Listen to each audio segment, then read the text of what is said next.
Maxim, how are you? Uh,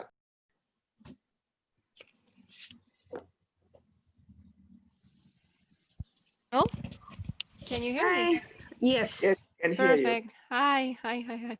Sorry, today was a rush day. We were just finishing the meeting with the whole Azerbaijan is in the world today.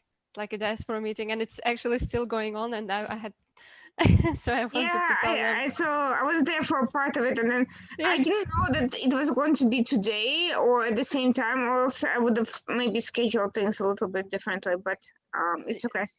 yeah, it was. And actually, the moment I got out, I just told them, guys, I just need 5 minutes, to prepare to another thing. They said, your name was there. I'm like, oh my god, I can't believe it. So I was Oh, just receiving messages. Yeah, so I'm happy for that. oh, congratulations. That's Thank wonderful. you. Thank you. Thank you. I believe Zaur is coming as well. He might be still there Hmm. because he was also writing me that I'm coming. So, you know.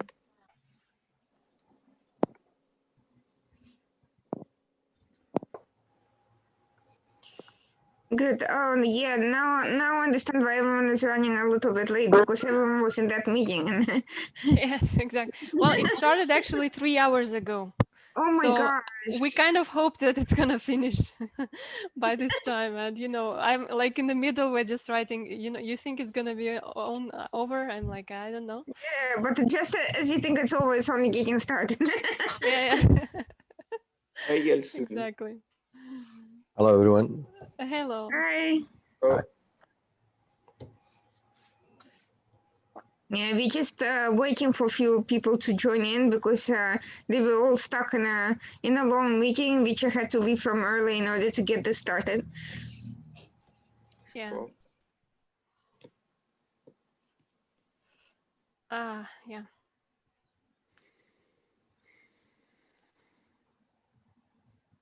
Yeah. Zaur is coming as well. He was just right. Today's theme is geopolitics of the South Caucasus and the role of third parties in the region. So we're going to start with Dr. Frank Musmar, who also prepared his remarks while Arshad Mahmoud is writing his comments in the chat. Okay. Hi. And if you don't mind, if you're not speaking, please mute yourselves during while the presenters are speaking to avoid background noise. Okay. I'm going to talk about the Israeli current and future policies in the Caucasus. Can you hear me very well? Good. Okay. yes, it's okay. That's fine. All right. Excellent. It's going to be like 2.5 pages. Is that okay? I like to write my readings. Okay. All right. Definitely, the Caucasus War is both a humanitarian catastrophe and a significant failure for the decaying, I call it decaying, okay, European Union to be a strategic actor.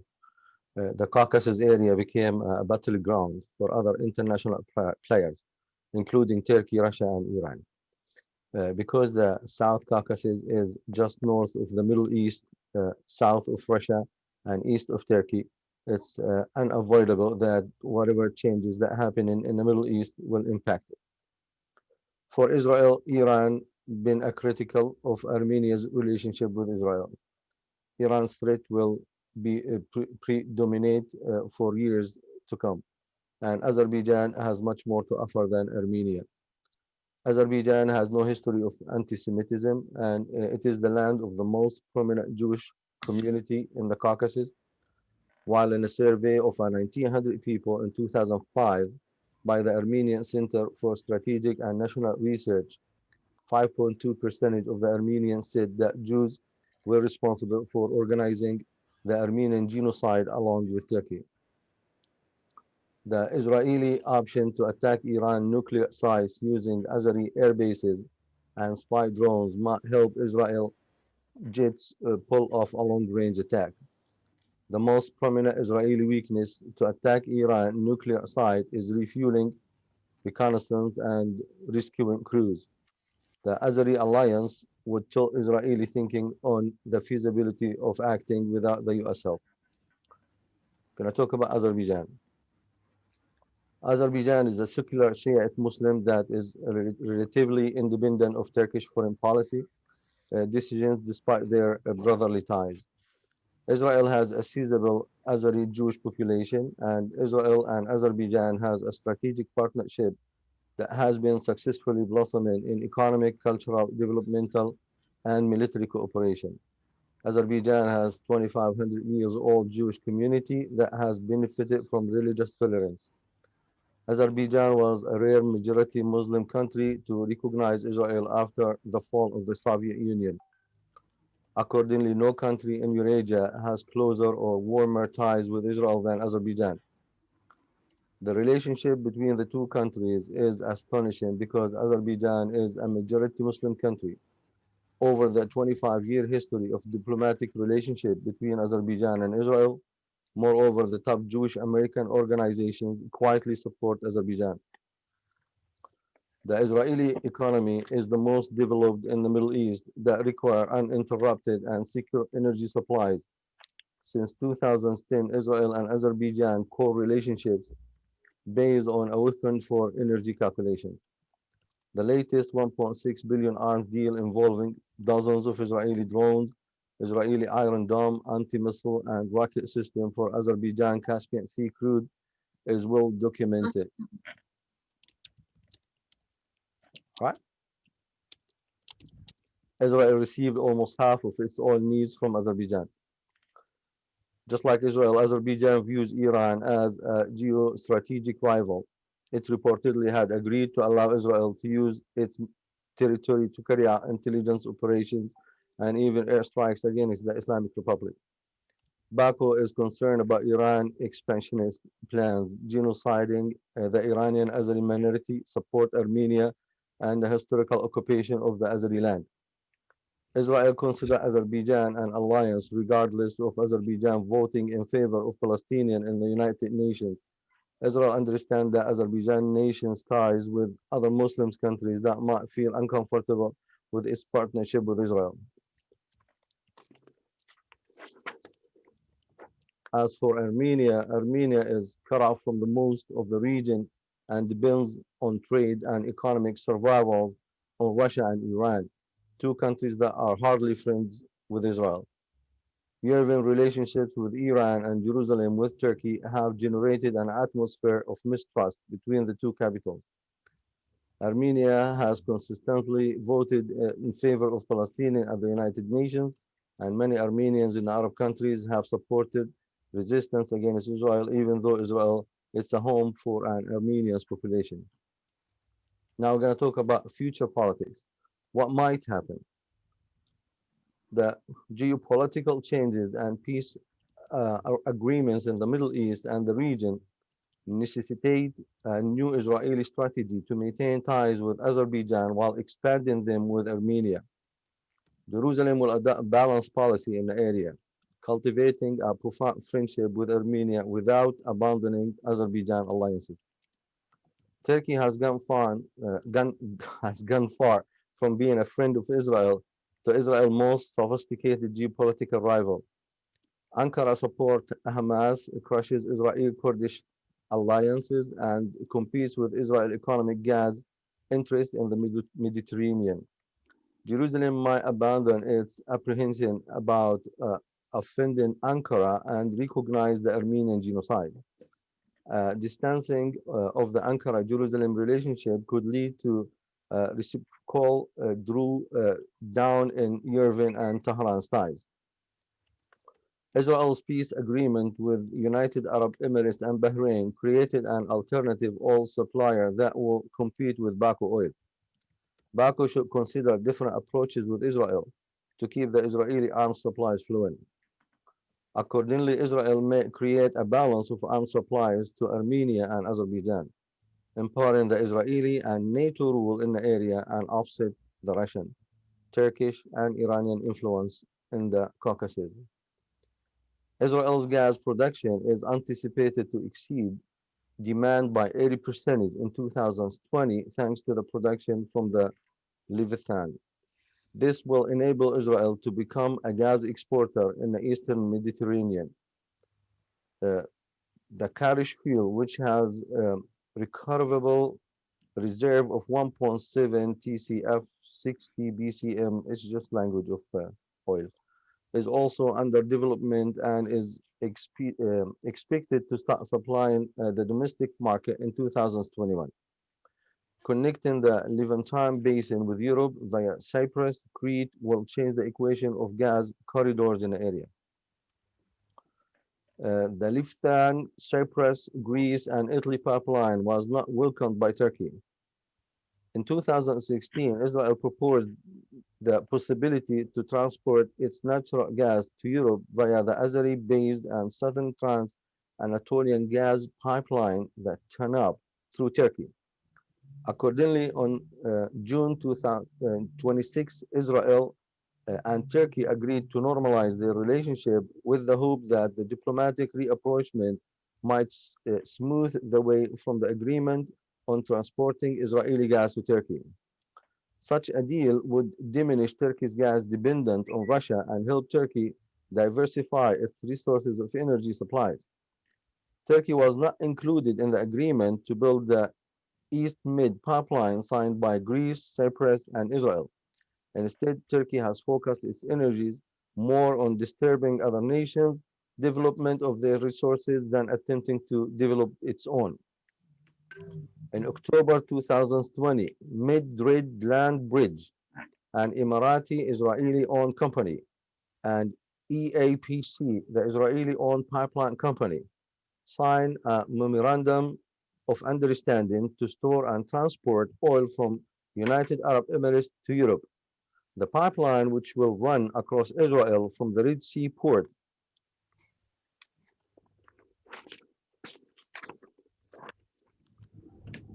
of Eilat Gulf area to the Mediterranean part of Ashkelon, will significantly cut the time and expense needed to transport fuels from the United Arab Emirates to Europe. Israel being at the heart of the growing geostrategic war conflict in the Middle East and East Mediterranean region, are expecting the potential for conflict in an early unstable region, expanding the power play to include Cyprus, Greece, France, Italy, and Libya, as well as Egypt, Turkey, Lebanon, and the Caucasus and Russia. If the East Med pipeline and Mid-Red Land Bridge becomes a reality, Turkey, Russia, and Azerbaijan will stand to lose the most. Thank you. Was it clear? I tried. That was a great presentation, very thoughtful, and I am sure there'll be a lot of interest in the discussion afterwards.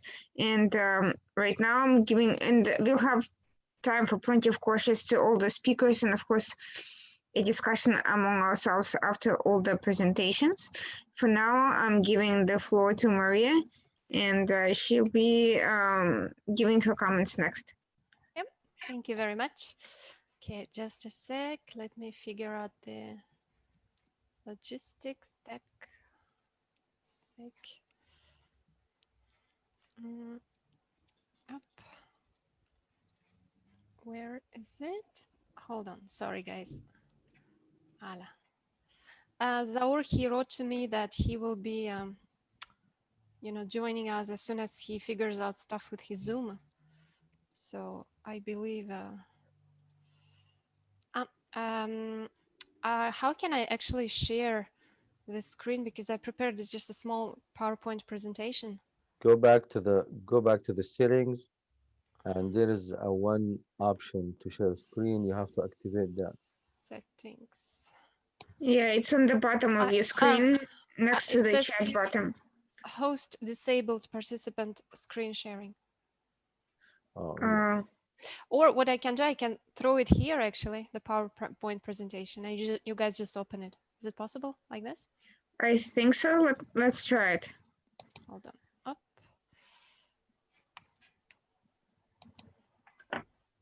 Here you go.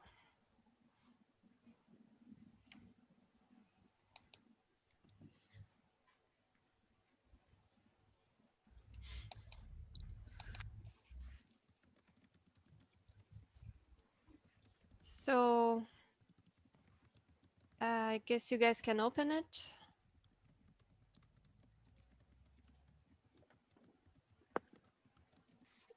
Yeah, it needs to be downloaded. Okay.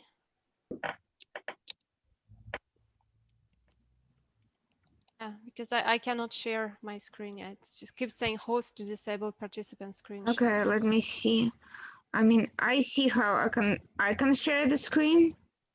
Oh, I mean, you know, maybe if you maybe I can try to share it on my end because I just downloaded it. yeah, Let you me can, see. of course. Mhm. Okay. So what I don't know is how. Go to I where you understand. saved it. Okay. Let's see. Well, the problem is I downloaded the presentation. I'm just trying to figure out how to share it from my computer now. Okay. Go ahead, minimize this one, Irina, the one that it shows now. Okay. And go back to the main screen if you saved it in your screen, or I don't know where you saved it. No, it didn't. I had to download it to the computer. It's not open on the actual screen. You know, go to downloads. It should be the first one in the top.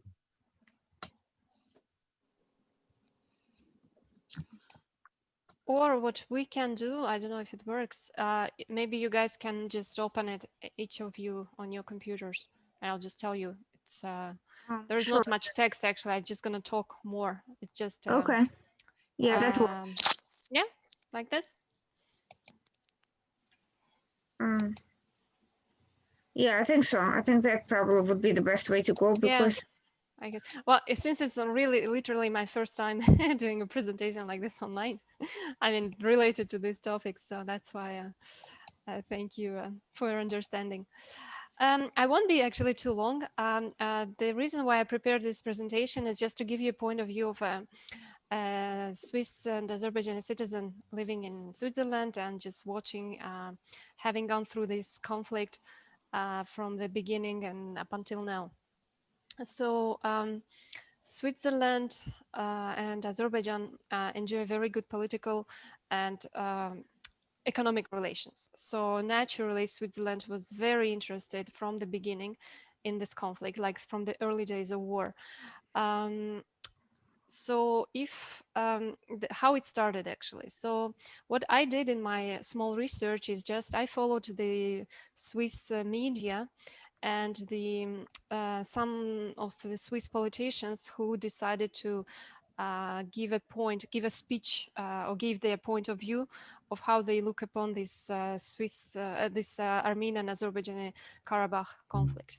I will even avoid saying Nagorno-Karabakh every time because, you know, since it's a Russian word and normally we have to, if we stick to Azeri, you have to say Daghlıq Karabakh. If you stick to Russian, Nagorno. So that's why I just say Karabakh, just to, you know, it will be related to the region of Karabakh itself, plus the 7 regions that are adjacent to it. So from the early days, Swiss media started to be quite neutral, actually.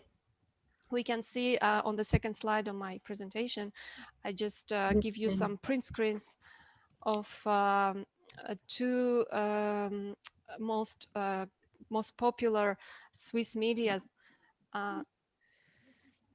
Swiss media in the Swiss media journal magazines. One of them is called Le Temps. It's a French Swiss magazine, and the other one is RTS. It's like a mall and a whole Switzerland magazine. So from the beginning, we see that Swiss were quite neutral when it came to picturing the conflict in Nagorno-Karabakh. We can see in their discourse that they always they started calling the conflict, saying the way that it should be said. For example, the Armenian occupiers or the hold on, let me Salam just aziz qullucuları. click it. Mən də istəyərdim öz fikrimi bildirim. Bugünkü yığıncaqla bağlı.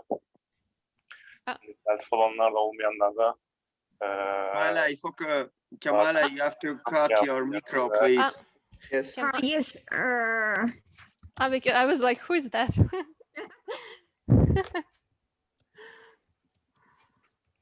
So you let me know when your guys are okay. Yeah, go ahead. Yeah, sure. Oh, for Okay. goodness sake. So, in the beginning they would have proved that the Karabakh was the territory of Azerbaijan, and we can see them in all those outlets. They try to be neutral, as neutral as possible. However, it did not last for long. From the early days of October, we started seeing more and more pro-Armenian, Armenian-oriented, I would call, information appearing in the Swiss media. And when I call them pro-Armenian, there would be something like either presenting the point of view of 100% Armenian, or sometimes even presenting things which were historically, geopolitically incorrect. So on the third slide, you can see the examples of, again, the Loton, that was speaking about the hardships of the Armenian population in Karabakh, and they would always take pictures and talk about how things were difficult for Armenia, and not a word was about Azerbaijan, and not a word was about, for example, the Azerbaijani bombings of Ganja on the 4th of October. That's personally how it started in my the history of my family. At the same time, what started happening is that there were other Swiss media. On the slide 4, you can see that still, I call them remained rather neutral.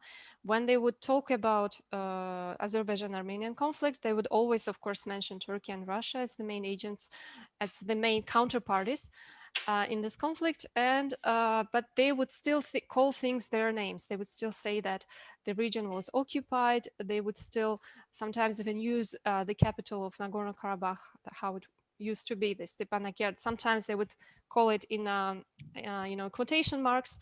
So we were kind of hoping that it would continue like this. However, things did not continue in this direction. On the slide 5, you can see the first real serious measures. I call them the anti-Azerbaijani measures that were taken by the Swiss government. In the early days of October, the word has been that Geneva Municipal Council has adopted a resolution called "The Armenians of Karabakh have right to live and to self-determine." I gave you the picture of the website of Geneva Municipal Council. For those who speak French, you can see that mostly Geneva Municipal Council occupies itself with things to do for Geneva city, to do things for for the well-being of the city, of the area, etc. So for us, it was quite a shock to see how come Geneva, out of blue, would speak, would just go inside a conflict and not only just try to present a point of view, they would clearly go as far as adopting a resolution. And I even given it to you in the on the slide number 5. Not only it contains wrong historical facts, for example, that Azerbaijan was given to Karabakh was given to Azerbaijan by Stalin in 1923, that the Armenians the Armenian government, since the liberation of Karabakh, that's how they call it, have done great stuff to cultural and prosper life of Armenians in the region. And while we were reading this, we were just shocked. And when I see was Azerbaijani community in Switzerland, even Swiss people, they would just say that why, the big question was why Switzerland would go inside something that is not really Swiss, has nothing to do with Switzerland per se, or with Geneva city. And lately we found out that it was also a work of powerful Armenian community. Just to give you an example, in Switzerland we have 4 cultural communities of Azerbaijan and Switzerland, and one of them is Azerbaijan and Turkish. Armenians, however, have 18. So the balance is we are completely outpowered there by them. And on slide number 6, you can see one of the witnesses, for example, of these powerful Armenians lobby is, they even say that I circled it in red, that since the 27th of September, the Armenian lobby have intensified their efforts to, to do the clear anti-Azerbaijan propaganda. So what they started with this resolution, and despite that we went to talk to the Geneva Municipal Council about this and simply ask them the question, guys, how come? We never received any answer from them. In the meantime, the Swiss media continued to, it was like a outblow. It was like literally almost every day we would see many articles that were devoted to this conflict, and 90 of them were pro-Armenians. And one of these Swiss magazines was called Le Temps. We started calling it the Armenian because every article that they would publish would be accusing Azerbaijan, accusing in literally all the crimes in the world, and also drawing attention to the fact that SOCAR, as you know, it's a Swiss Azerbaijani petrol oil company, and Switzerland has a big interest in it as well as Azerbaijan does. So we started noticing how media started scrutinizing the SOCAR involvement in this conflict, and started writing about this and clearly accusing that the money of SOCAR goes to kill Armenians in Karabakh. That was the message of it. I here just gave you one example, but we had many examples in Tribune de Genève. So it was quite shocking for Azerbaijani community to see so. On the other hand, the politicians. Here I give you an example of one of the Swiss prominent politicians, Mr. Guy Metin, who went and wrote an article about the underneath of the War of Karabakh, where, according to his point of view, Karabakh was gifted to Azerbaijan by Stalin in 1921. So he wrote quite a shocking and provoking in all senses an article, again accusing Azerbaijan in the same crimes that we've been hearing over and over again. And our ambassador to Switzerland and to Liechtenstein, Mrs. Hanım Ibrahimova, wrote an article as a reply to him, saying that how come he could manage to do so, as this person is the head of the Union of Chambers of Commerce of Switzerland and the countries of CIS, including Azerbaijan, including Armenia. So he kind of went ahead and completely tarred the whole relationship that Azerbaijan had with Switzerland, and was not really nice thing to watch. Going further, on slide number 7, you see it's just simply my small work. I just took this Le Temps magazine and I just took all the articles that they wrote since the beginning of the war till the end, till the 9th of November. And while reading them, I saw that most of them were either pro-Armenian. So I would just, orient myself to the phrases that they would choose, how they would describe the conflict, etc. And we start getting it was not already an impression, it was a clear fact that this magazine was really not a friend to Azerbaijan, despite of our letters, despite of our the fact that we sought to contact them and to ask how come every time you talk about Armenia, there is never Azerbaijan in the dialogue. So it was not a dialogue; it was a monologue between them and the powerful Armenian lobby that was, dominating this. So the culmination of all this was, you can see on slide number 8, was the famous petition and the article that again appeared in Le Temps, saying that the Armenians of Karabakh are in danger. They need quickly the right to self-determine. So this, I call it scandalous article, contained all kinds of false information from the very first page, first phrase. For example, saying that Karabakh in 1918 and 1920 was part of Armenia that was internationally recognized. Just emotions. It was just, it was too much to just be left like this. So the whole article goes on and on about how how Azerbaijan bombarded Armenia, that we use cluster bombs. Not a word about Ganja, not a word about Barda. I made a small research and I found out that after the fourth bombing of Ganja, of my home city, that was the most powerful by impact. One Swiss article wrote literally 6 phrases about it. Very neuter, very dry. Ganja was allegedly bombed by Armenians. This many people died, and there's a picture of an Azerbaijani man carrying his dead child. So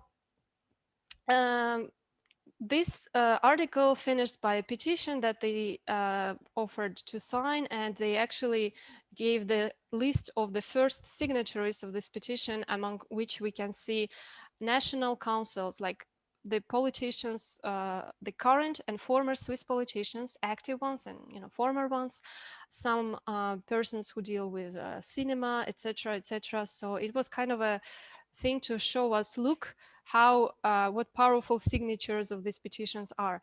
And among them, to our great surprise, I would call it, if you were people that are experts in human rights and international law, and also the the international law, the International Committee of Human Rights of the United Nations. So what we did to that, I also gave you the text of this petition. You can read it. I can give you the links if you can go and check it online. What our reaction to that was, double.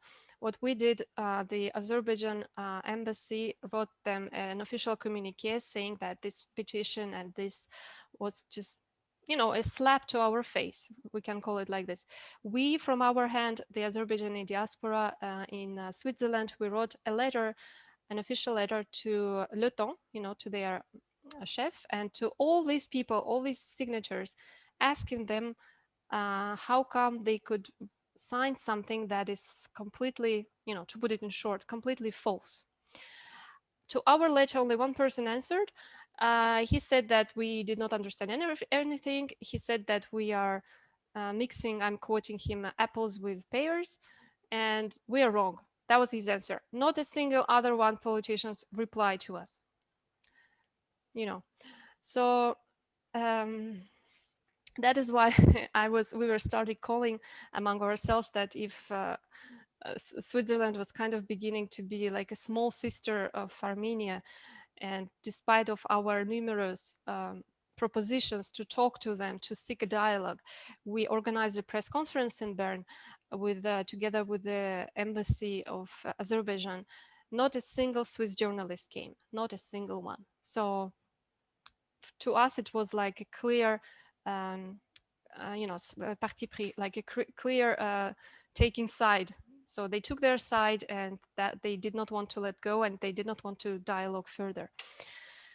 However, of course, the embassy of our embassy did a great work of promoting our justice. Sorry. They did a very great work of promoting our justice. Our ambassador gave numerous interviews almost daily during the whole conflict, where she explained to the Swiss media that about all the atrocities that Armenians have been doing to Azerbaijani population during the first war and during the second one. And she would even tell me that each time she would have the same question. Oh yeah, but Stalin gave it to you. So the Stalin issue was kind of predominant over Swiss media and Swiss politicians. So on slide number 9, you can see I just gave you this small examples of what our ambassador did, and I thank her from all my heart. On behalf of the whole Azerbaijani diaspora in Switzerland, she really did a great job, and we really, we were fighting fearlessly with all this. On slide number 10, you can see something positive. The Swiss Italian magazine RSI News have issued a small article where, for a very long time, for the first time in a very long time, they finally wrote that indeed Azerbaijan was occupied, and that the territory of Aghdam, of all these areas were completely in ruins, and they finally acknowledged something that we were trying to have them acknowledge. Le Temps, to our biggest surprise, also did 2 articles where they wrote about Azerbaijan and Armenia and about the conflict, and they wrote about the situation of Aghdam in particular, and they wrote these words, yes, separatist, because understand that during this 44 days of war, I would say like 38, whenever they mentioned Armenians, it was never separatist. It was always us, the bad guys, they're the good guys, if you want put it simple. So I want to finish my note on saying that we are hoping for the bright future. We know that our embassy continues to do the great work of promoting our justice. So do we. So do I personally. And we are not going to continue to leave this, and we will continue spreading our justice, as we call justice for Azerbaijan, because Switzerland, as one of their politicians said, they have a very keen interest in Azerbaijan. Of course, they mentioned SOCAR, they mentioned this Trans-Adriatic pipeline. So we do believe that Switzerland will continue looking on this conflict, but as we have seen from the recent days, they did not write almost anything about this conflict. So we are hoping, and I'm hoping personally, that this will change. So this tilt that from neutrality they went to pro-Armenian, they will tilt back to neutrality and start calling things their names. And I'm done. Thank you very much. Thank you so much for your comments. This was really great. Disturbing regarding the Swiss journalists not refusing to come to events. I think we'll have more to discuss about that part later. But in addition to sending your presentation to Republic Underground, I also wanted to ask you if you could share with us any other resources you found regarding specifically SOCAR, because I think this is something of interest to us to investigate further how the oil company has been treated after these events and whether there's been any particular focus. I haven't heard much being said about it, but based on what you're saying, it could have happened in many places. And it's worth highlighting for sure, especially even if it continues to be a problem in the future. Of course, thank you.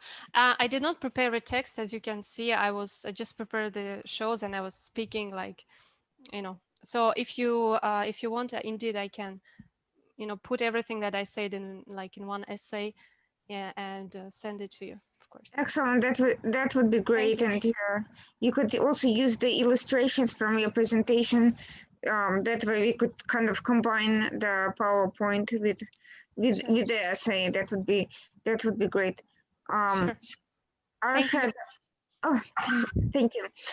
Arshad, are you still having problems with the connection? If so, please feel free to share your comments here for people to ask questions later. And also please feel free to send the article in the meantime to Rachel to the email address that I gave you. And in the meantime, Zaur can, if Arshad is still having technical issues, Zaur can start his presentation.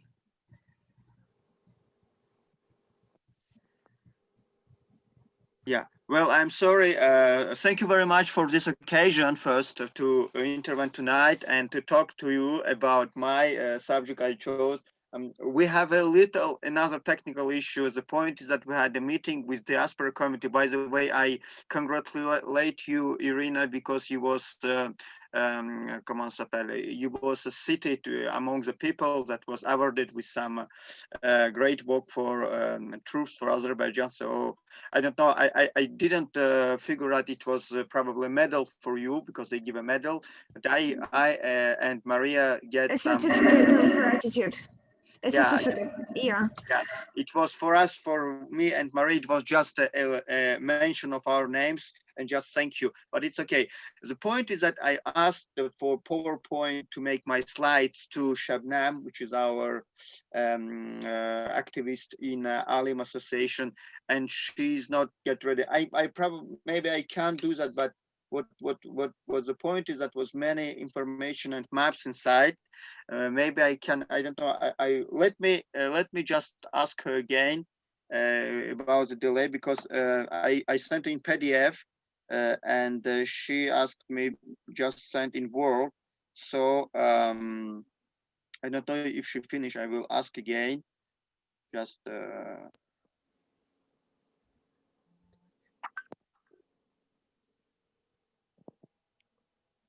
let's. You maybe you have someone who can intervene, and I will take a next step. Maybe it's better. What do you think about?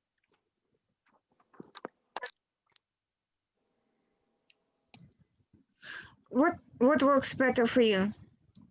I prefer have my slides for PowerPoint to make share on the screen, so having something, because there's many maps and I put it so, and many things, and the subject is very, and there's many information, a lot of information. So I want you have my plan in front of you. I have in PDF. I can start with PDF, but it's not the same thing, because I should then jump on another screens looking for my maps, and one from another do that. So it will be maybe not so good.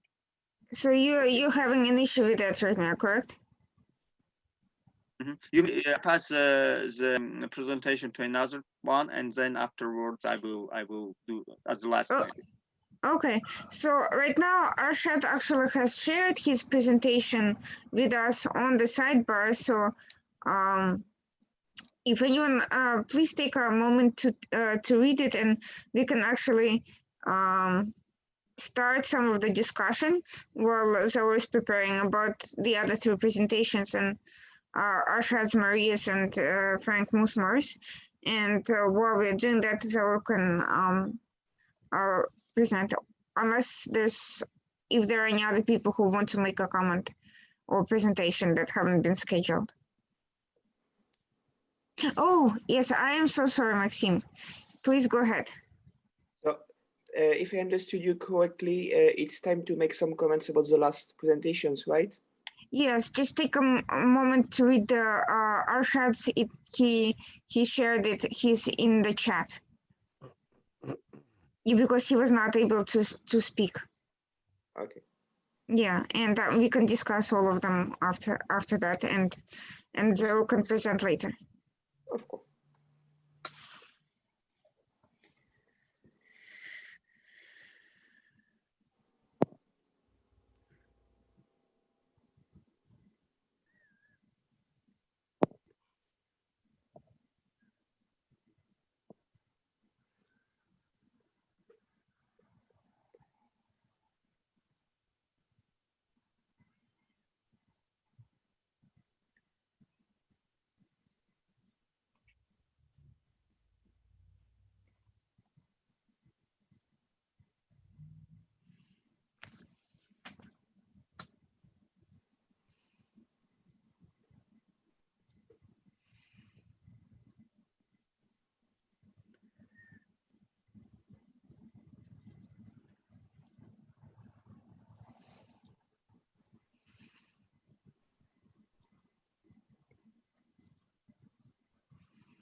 Okay, so if everyone has had a chance to review the comments, I'll open the discussion, the floor to the discussion. And Zoe, whenever you're ready, you can just send a comment in the chat box, and I'll give you the floor.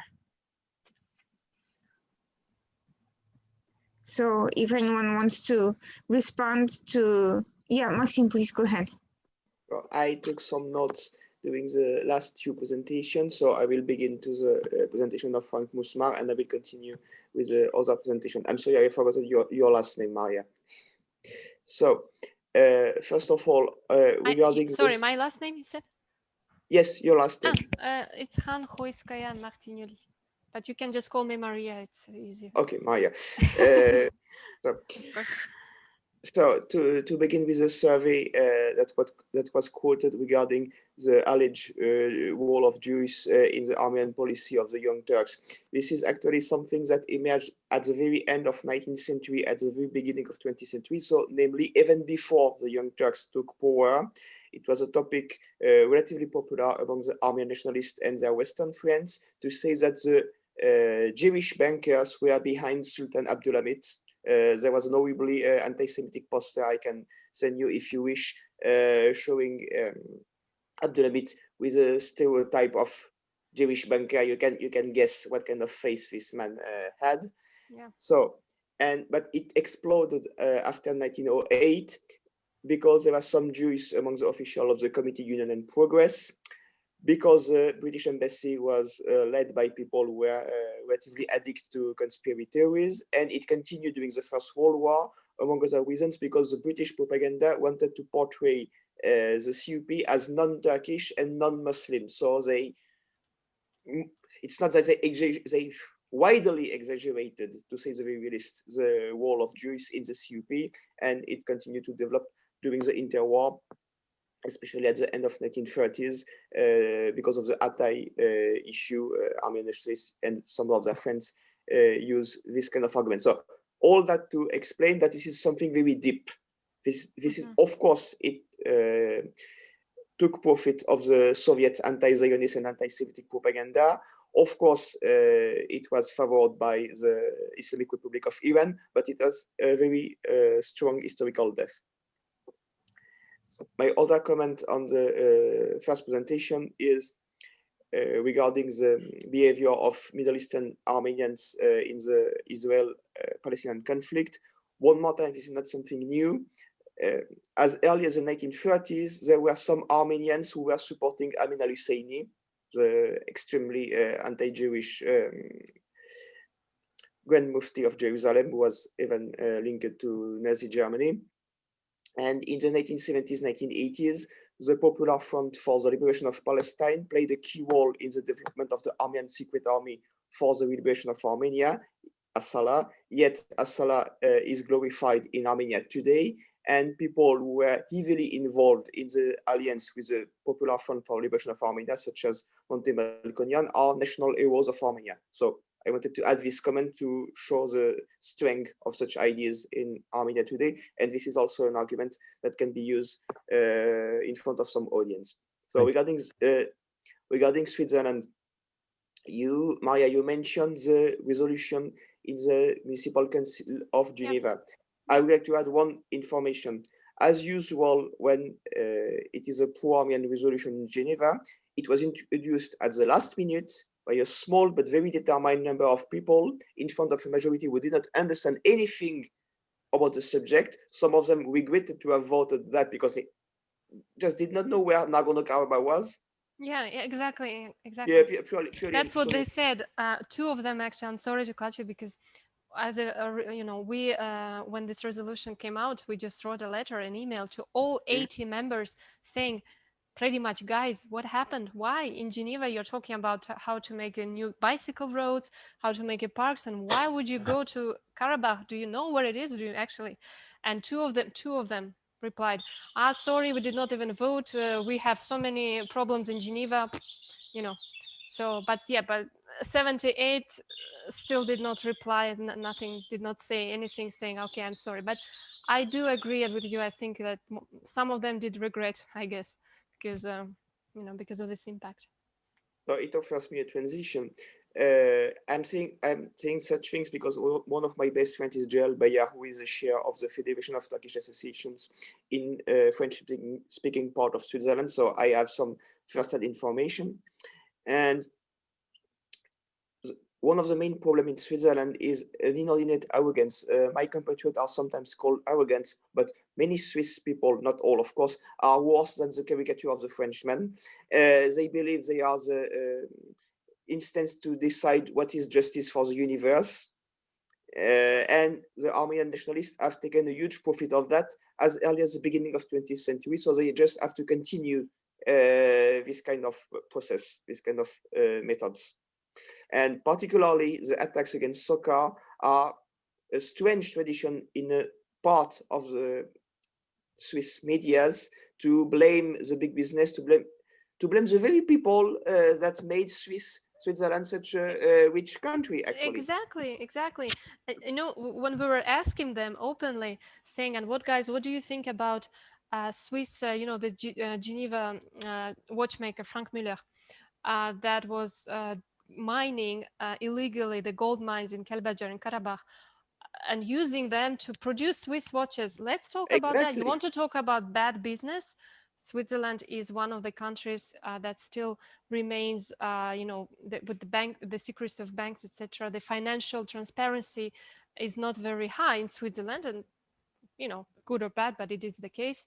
And we, despite our numerous efforts asking them, you want to talk about where money goes? Let's talk about this. Let's talk about Frank Müller. No, absolutely no answer. Silence, radio silence. It's actually a great point about what you just said about the Swiss media's silence and the watches. Actually, that's another potential piece for us to write about. So if you have any information about this, please also send our way to Rachel, because that's another great you know, potential issue. And Maxime, yeah. Yes.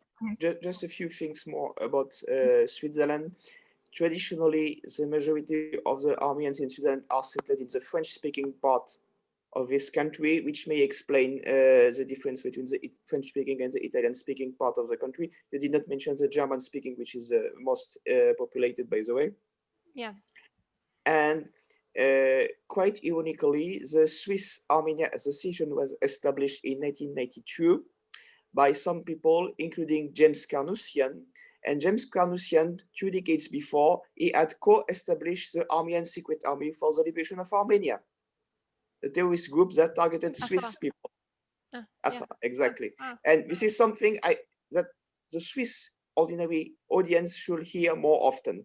Even if it is only from Turkey, from people of Turkish and Azerbaijani heritage, at least they will hear that. I can give you the first-hand evidence because Carnoussian confessed it in 1987, and it was published just after his death, because of course he had asked for a posthumous publication, otherwise he would have faced problem with the Swiss justice.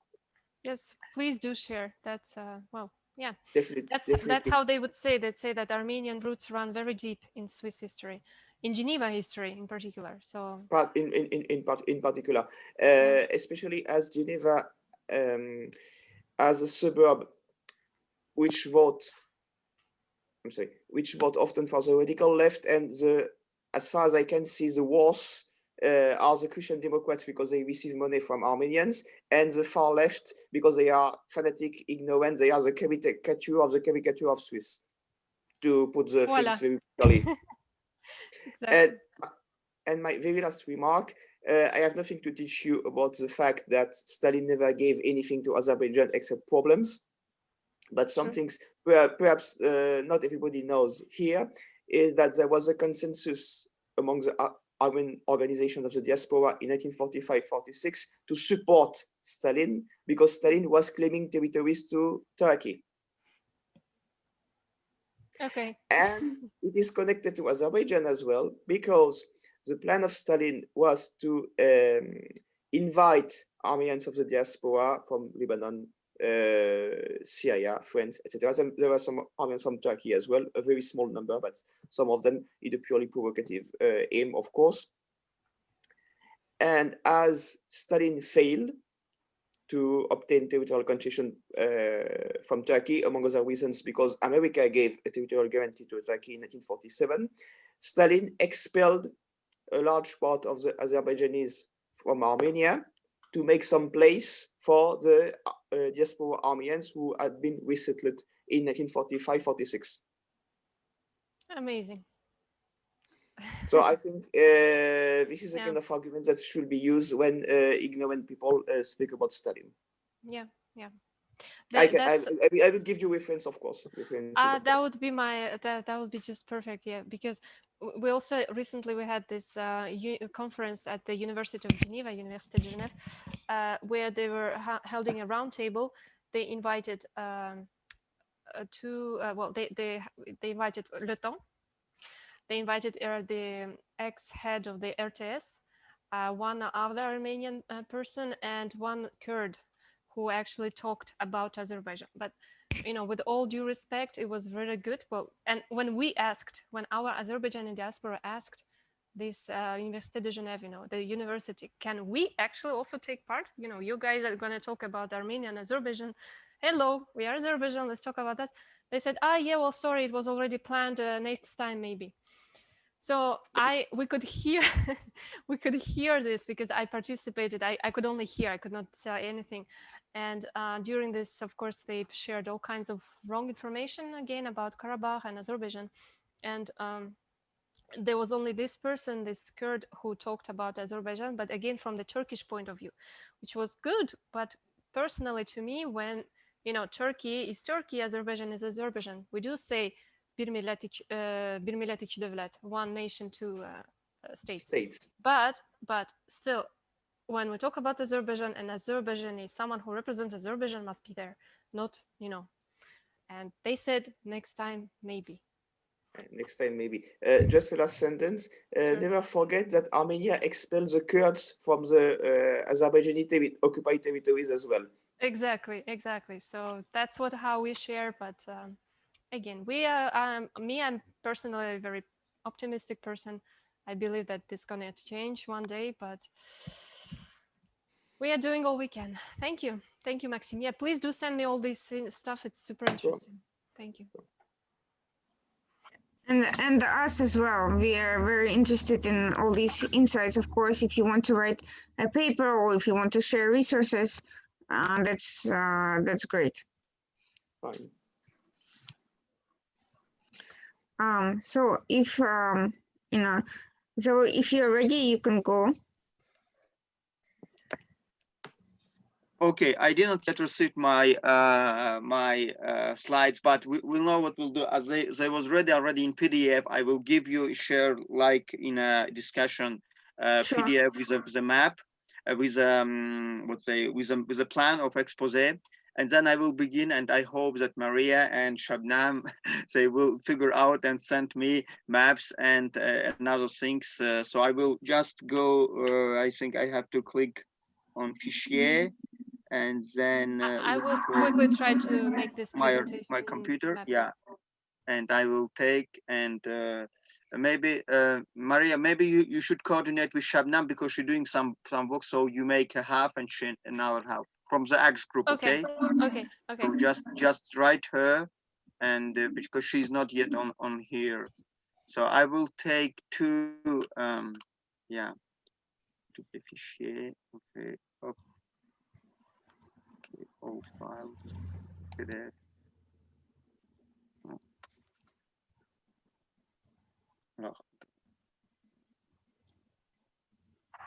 Alors, this.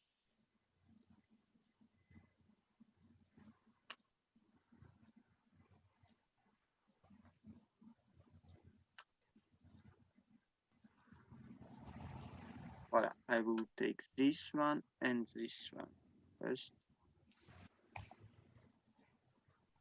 One by one. Okay. So this one is first. So this is a plan of expose. Please, you can open it. I will put it with. Okay, and this is a second one. Voila. So I will open this, and then you probably give me a priority for I can take a control of the screen, right? And I think so. Sure. Okay. Yeah. So I will open this as first. Yeah, this one. So opening first in PDF. So and as open, I will just pass to the control screen and we'll talk about. Well, it's okay. My PDF is okay. So you may, anyway, you can open it on your computer too. So if you can give me permission to share screen, so I Okay. can do that. Yeah. This is a multi. Okay, I think so. Yeah. Check now. I think I changed it, so you should be able to. This is écran partagé. Well, it's okay with me. So I get just to get in my PDF. Where is it now? I have to find it. Okay. This one. Yeah. So have you seen? Everyone can see what I think. The plan of expose. Can you see my screen or not? No, we can only see you. Only me. You don't see the PDF. No, No? you need to share. You need to share your screen. I already did. Partager. Partager, and then.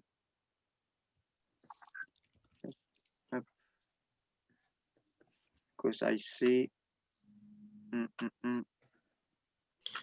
Yeah, because it says. Yeah, it's in the chat.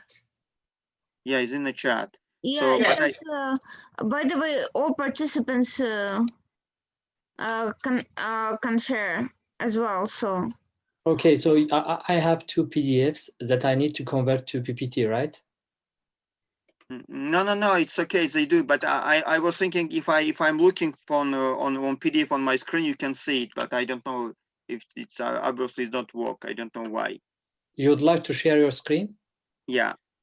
You have a button in the middle on the bottom of your screen. Share your screen or partager l'écran. Okay, partager l'écran. Just I already did already, but yeah, just. And then you need to select which part of écran you would like to share. This one. It's okay. Now you see. Do you see my PDF? Yeah, well, I see that you started screen sharing, but we don't see. Yeah, it's now, okay. Yes, it's okay. excellent. It takes a while. Yes, we can see it now. So you can see what I see, Zaur Sadiq Bailey, historical parallels, etc. You see that, right? Correct. Yeah, yes. Look. So this is a plan of my expose. I'm sorry, it's a little bit technical. I will begin forward with this. So it's a work I spent 3 years to do in Nice 15 years ago, because my motivation was that I was born in Armenia. I lived there for 11 years, and then when conflict began, we get out from there, and that was a big trauma for me, for my family. So I passed through all happened in Azerbaijan during war, and whatever happened, and then I came to France in 1997 for my studies, and here I discovered that a big Armenian plot everywhere, and diaspora is very strong, and literally we can't pass any information to the French society.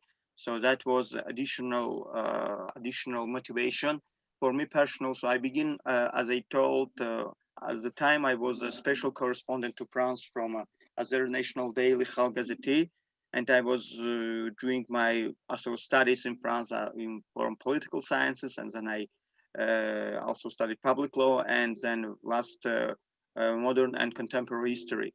So during that time, as I was in a fellowship with the French diplomats and politicians, and also in Council of Europe, and it was the same problem because people was not informed about Azerbaijan enough, I think. And by the way, they was informed about Armenia, and only from the prism of Armenian genocide.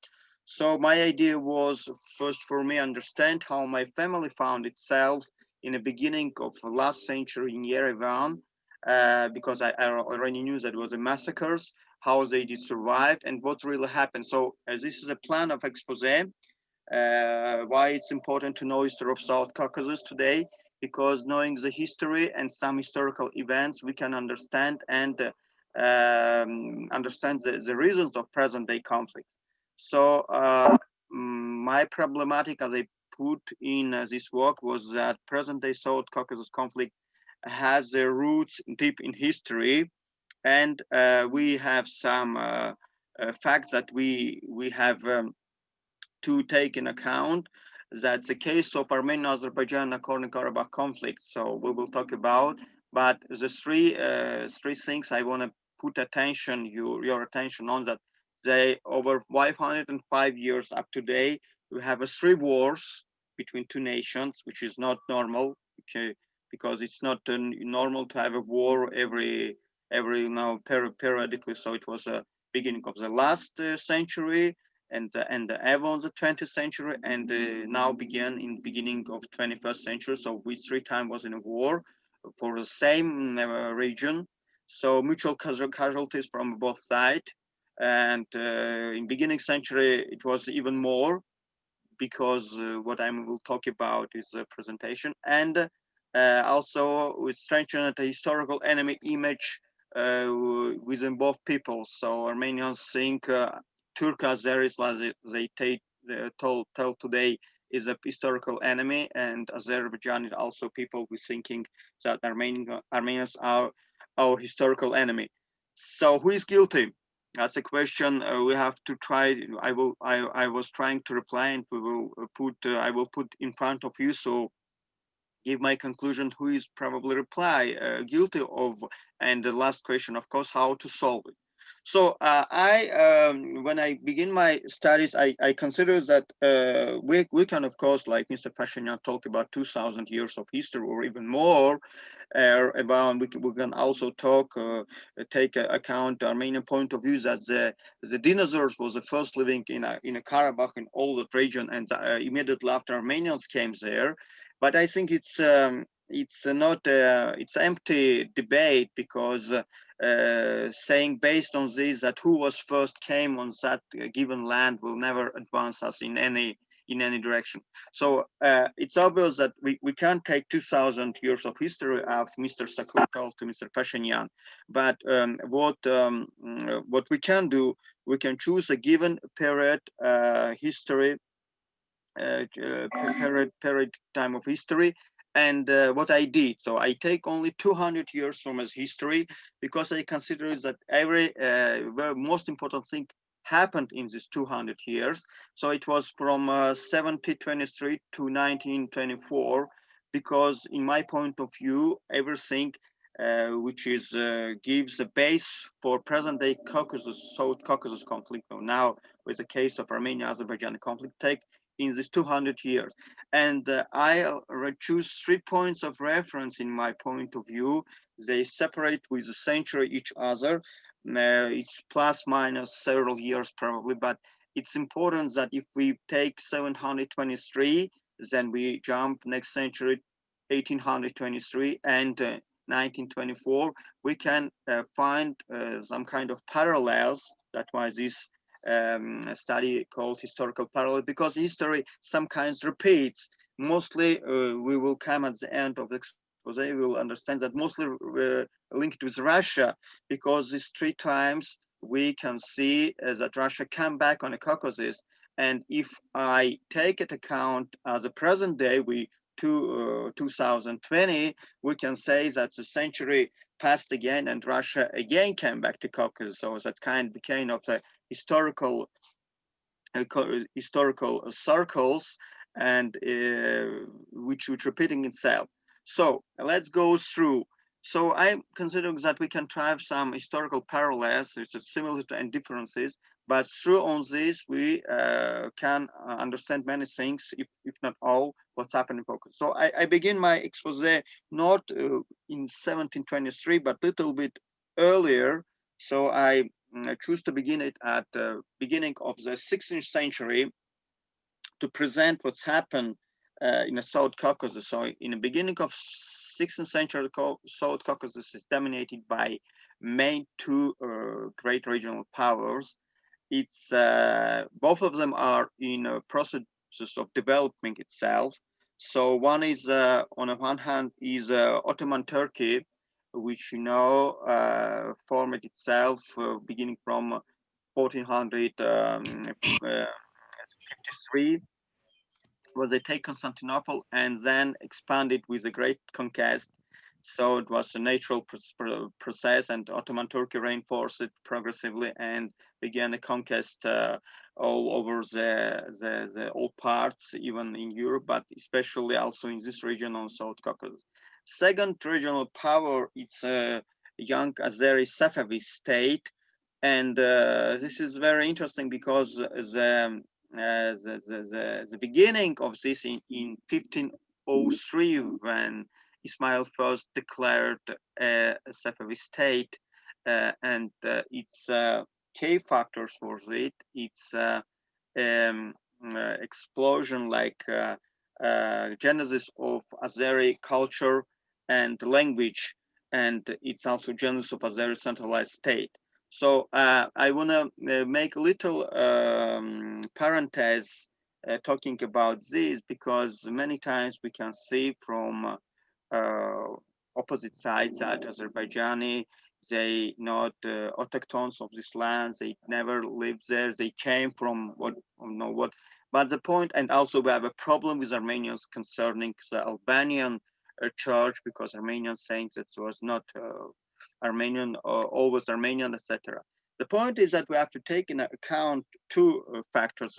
First about Azerbaijani language. I used to, in my youth, study about Azerbaijani language, and whosoever of you not familiar with this, we have to take into account that Azerbaijani language genesis, it's a very complicated and very long process, but the key factors that determine that in this territory, Azerbaijani dialect, and the same dialect which is written in Kitab-i Dede Gorgud, so the book of my grandfather Dede Gorgud, its key factors, it's three mainly factors. It's first the transhumance, what we call, so the ships moving 2 times in a year in the highlands to lowlands, and you know that we doing that until present day in Azerbaijan, because during winter time, as the shepherds taking ships to the lowland, because under the snows there is herbs to the ships, and in a summertime the ships have to be moved in a highlands, because there is what we call it and yaylak and gishlak. So the same thing, the same procedure, it's present till today, and it also have its consequences, because during that time the mostly autochthon Azeri population or Turkic population was nomad, and it's what I told in my another lecture for my competitors that make a very interesting to understand that that kind of population was never counted when we counted population within not only Nagorno-Karabakh. So second factor was a primitive economy. It's what a natural economy we call it in Russian. So based on mostly on exchange of goods between the people producing and the people who was giving something to exchange to have it. So it was meals, it was meat, and it was all that agricultural production. And the third factor was a political power at that time was until the Turkic tribes in the hand of Turkic tribes. So these three factors made that Azeri became dominated, and it's factor we have to, whosoever don't familiar with Caucasus, South Caucasus, and Azerbaijan history, have to understand that progressively another language from the Iranian language was in the center of Azerbaijan, was pushed off by these procedures, and Azerbaijan language, Azeri language, became dominated in that territory. So if they have two regional powers by that time, which is spreading, controlling, clashing regularly itself, we have also a question about Georgians and Armenians. So considering Georgians, we have a sign of a treaty signed in 1555, signed in Amasya, the treaty between Safavid states and Ottoman Turkey, which granted, if even in a treaty stipulated that the zone was spread between Ottoman Turkey and Safavid state, but in fact, the Georgian principalities, they take some kind of autonomy during that time. So it was a time, it became high autonomous, while Emirati and Kakheti Kartli was spread between Ottoman and Safavid powers. Concerning Armenians, it's that's why I put in my plan relative autonomy of Georgian principalities. Okay, it was not complete autonomy, but it was relative. So Armenians, it's different because if we taking in account the history, we can see that Armenians always preferred serve more than resist. It's my thesis on this because I used to because the understanding is where is Armenians during that time, because Armenians always saying the quick optimization. So I put in beginning of expose some maps to get even deeper in history, you know, even that map of Great Armenia that Armenian says was great. Yeah. So sorry to cut you. I did the presentation. I just quickly put the things in PowerPoint, but I did not see the maps, like the maps Okay. geographical. Yeah, Take sorry, a look at the. I put the presentation in the. Okay. In the chat. Yeah, it's because I think Shabnam did it because it was a link. You have to take them, so I probably try to open it. So whatever you sent to me, it's everything is in this presentation. Okay. If you have anything else. I just put this. Maybe it will be. Ah, but voila. Okay, you have the maps as well. Okay. Yeah. Perfect. But Shabnam told me that she also put because she put in Google. She's here, Shabnam. Google. Thank you so much, Shabnam. So I have to click on it, and so what's is open. So you have two presentations now. Yeah. So I will say which one I take. Just a minute. I don't know how to do. I have to. I suppose I have to. Shabnam, I have to just click on it, right? Yeah. It's happened. I don't know. Nothing happened. I have to wait. Okay.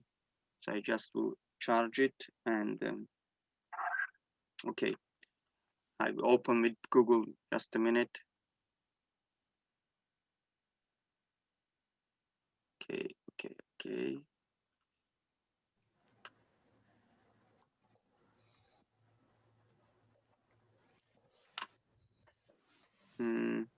I don't know how much time it takes to charge, but if it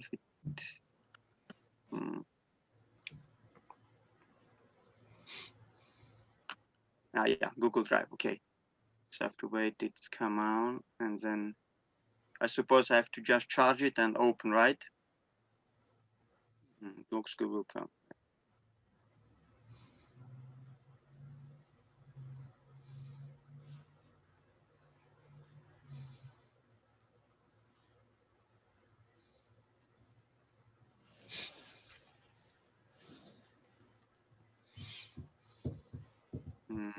Too late.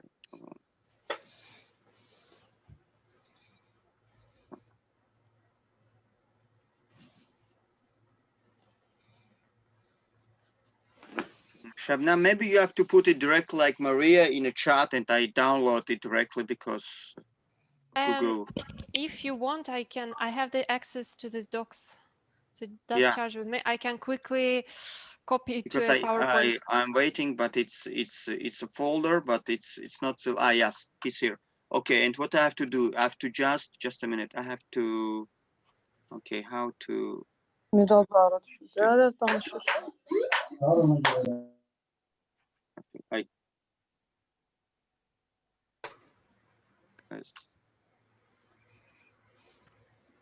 It's complicated, so it's open.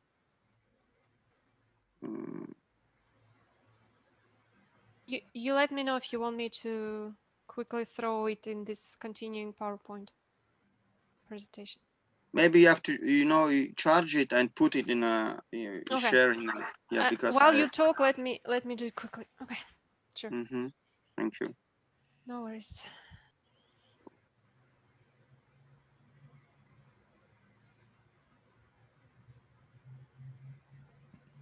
Yeah, here, but it's how. Yeah, just a minute, and send it when you do.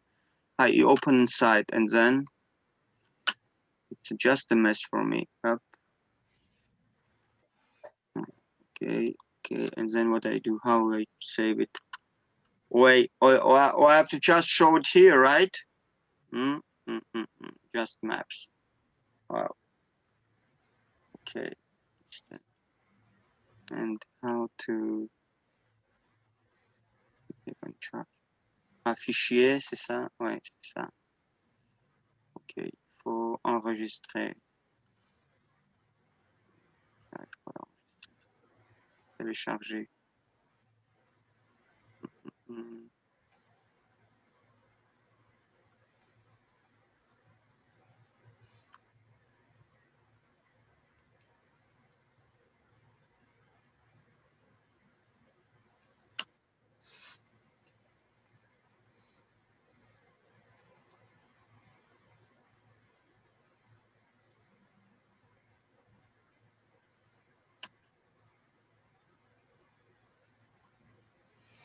Oh, je sais pas. Ah oui, d'accord, il est là. Oui.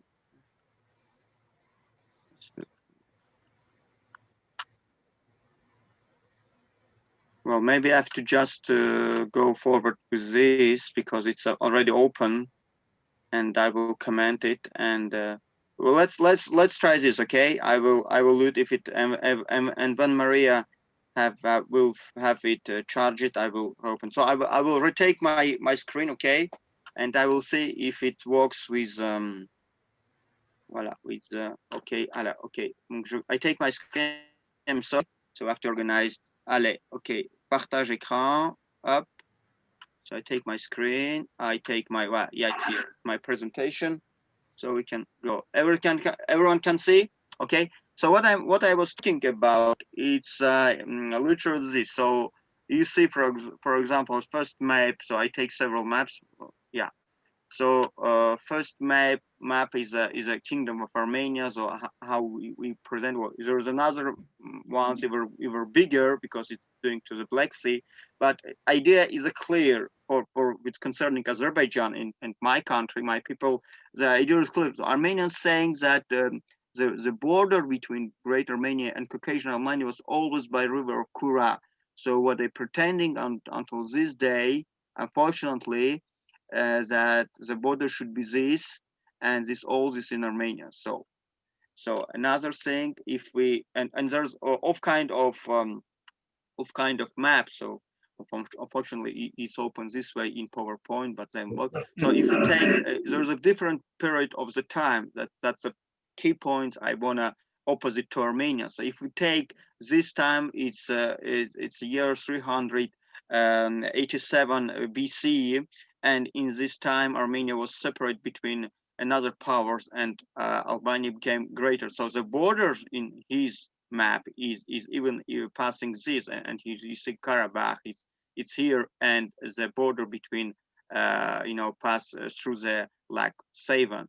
So and then we moving forward. Also, this map also known in history, okay, about the again Caucasus, Armenia and Armenia. The border again moved, and we see progressively changes of all borders because Roman Empire was here, Parthia was here, so Armenia was under pressure at that time. And another map, very interesting also, I found it.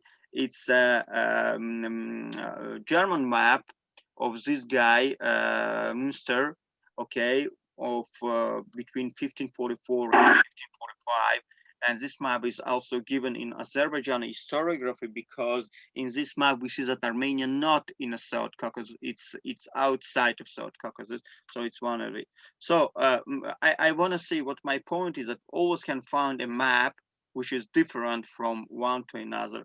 So for example, this one in Azerbaijan, which is between 1538 and 1747, beginning that period, we consider that we see it's Turkish principalities, so we call it Begst, Beglar Begst in Russian. So it's Turkish, and Karabakh it's inside. So of this, so that's a period I talk about because this period concerned literally the situation when Azerbaijani language was formed because the power was in the hand of Turkic tribes. So that's the next that also.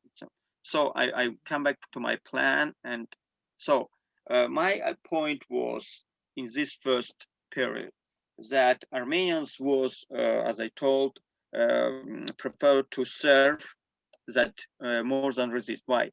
because they always arranged with all conquerors to be in a relatively good position. I give an example, always give this example. During Arabic conquest, there was a resistance in Azerbaijan, not from the beginning, but afterwards. Everyone knows that was a insurrection, popular insurrection of Babek, and 7 Arab armies have been defeated. But during that period, I found that Armenians was collaborating with Arabs and Arabic Caliphate.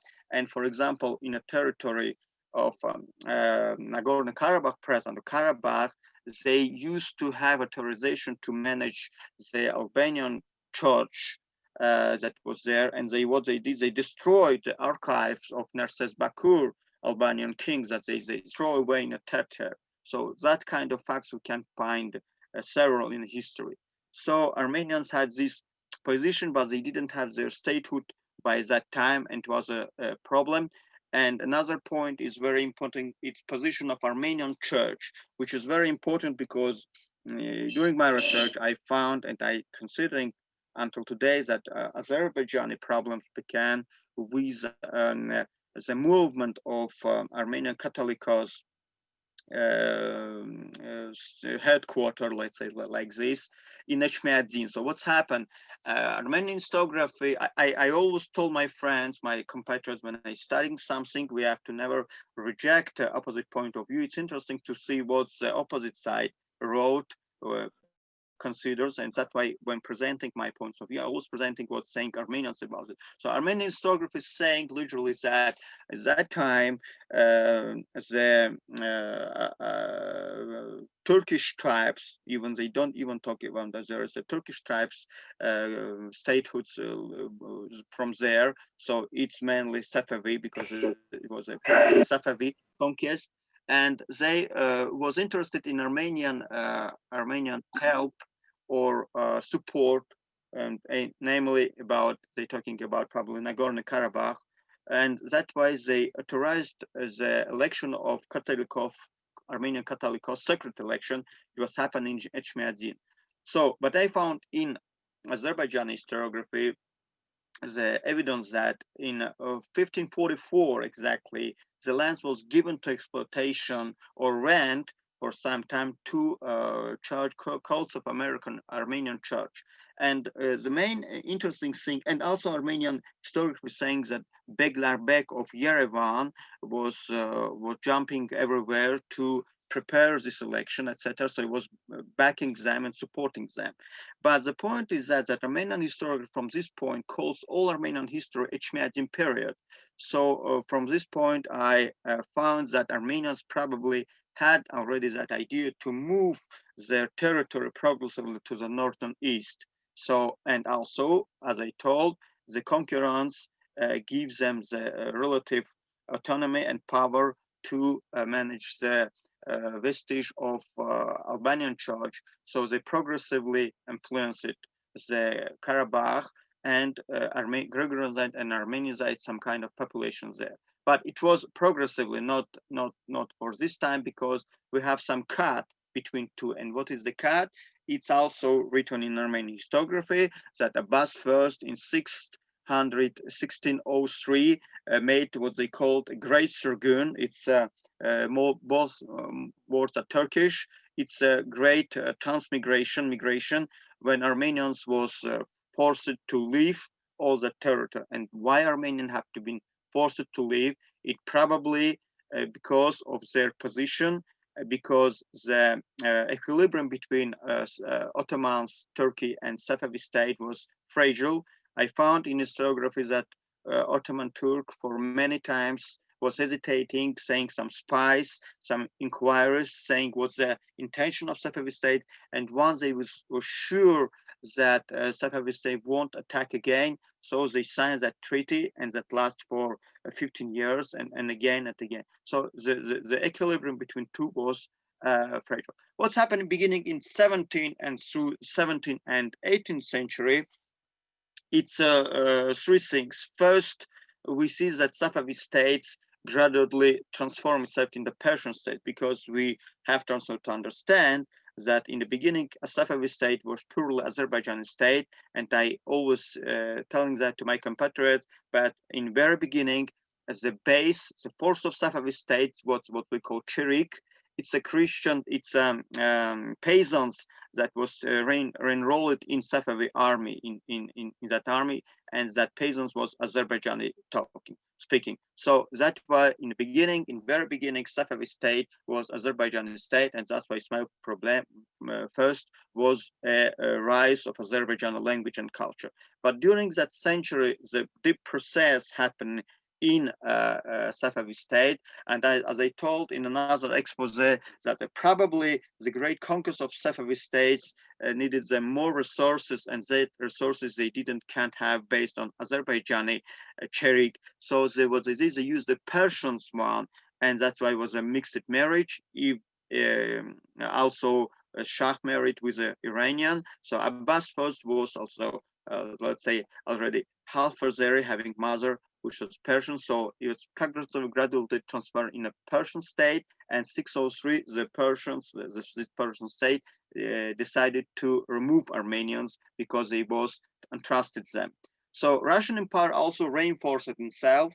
And what we see in this time, that's why we come to first reference point 723, that the first attempt of Russian troops to intervention on the South Caucasus. So it was Petrograd project. So it was a famous expedition of General Matushkin, and they conquered some bases along the Caspian Sea, and the population was pleasant with them, because in that time was another problem between two that powers because of religious problem.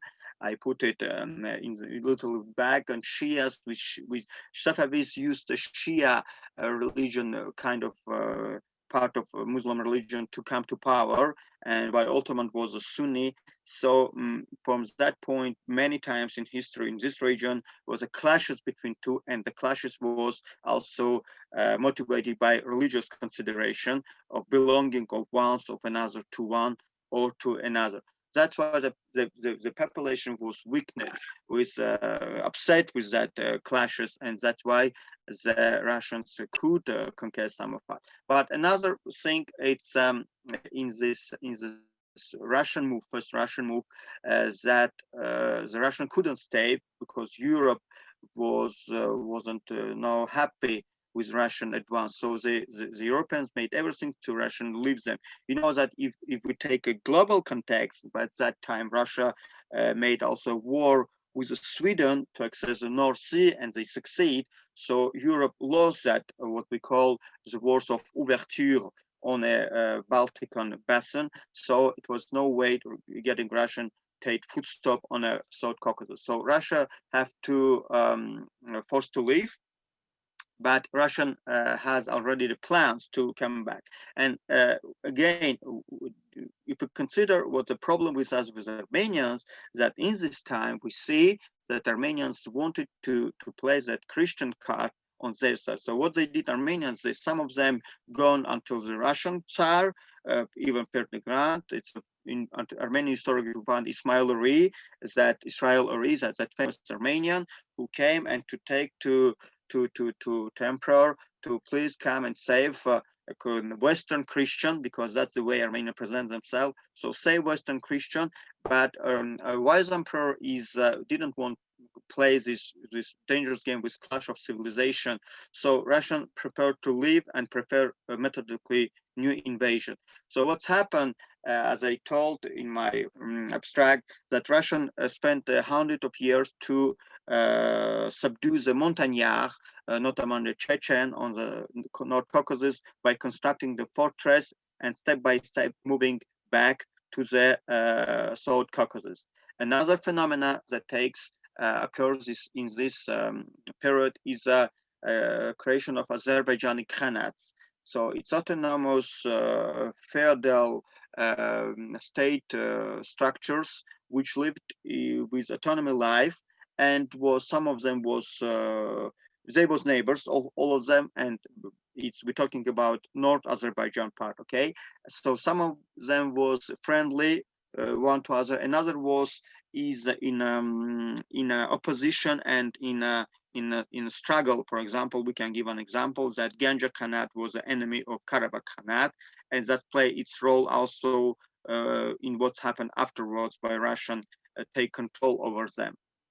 So in historiography we can find that kind of, and it's amazing that it's what we're talking happened actually in South Caucasus. So it's called in some writings so-called Caucasus status quo. What is this status quo of South Caucasus? It's a principle when if no one of three regional powers take a foot on South Caucasus, so not contested, the countries between these two can be autonomous or nearly independent. So what's happened in that quick period when Russia was not ready to come, and it was equilibrium between Ottoman Turkey and Safavid state, that the Azerbaijani Khanate became independent and lives their independent life. It's very important because that's the same phenomena that may happen today, because the three big powers, regional powers, the Iran, the Turkey, and the Russia are in equilibrium, and no one have idea or intention to conquer South Caucasus, and so South Caucasus countries are today independent, with some, of course, particularities of Russian intervention and Armenian policy, etc. But it's I just making a parallel that kind of things already exist. So Russian military campaign in 19th century, it's as we see, it's a 4 military campaigns. Russian conquest. I will pass to just a minute. I will pass to maps to show you because they're very Zaur, relevant. Yeah. I send in the chat the updated PowerPoint. You have all the maps, all your notes, everything. Okay. Well, I already have here them, so okay, I will as you wish. download it. So we have the Russian military campaigns. So I will take first. It's a map of Gulistan Treaty, because the first military campaign of Russia, so Russian advanced it in a so in a red you can see here it 1801 border. So you can have an idea, because first Russia submitted part of Georgia. Okay, and then we have this in a dark. So you see what was in Armenia, but it was not Armenia at the time. It was Azerbaijan in Nakhchivan and Yerevan Khanate. We'll talk afterward. So Gulistan Treaty, it's fixed this border and all northern Khanates. We have in other maps to make it more explicit with the date of each Khanate adhesion of invasion by Russian forces. And what's happened then that Russia also take by Turkmenchay Treaty these ones. So if we see, and the consequences of this of Russian taking South Caucasus is one of the most consequences, because it was 21st March 1828, Russia created by a decree of Emperor the Armenian domain or Armenian oblast from Nakhchivan and Yerevan. So this is a approximative map of that domain. Okay, we have another, it's not so good written, but yeah. So yeah, where is this active? So administratively, yeah, this is Russia create a symbol. It was in governorate, but in first Armenian domain.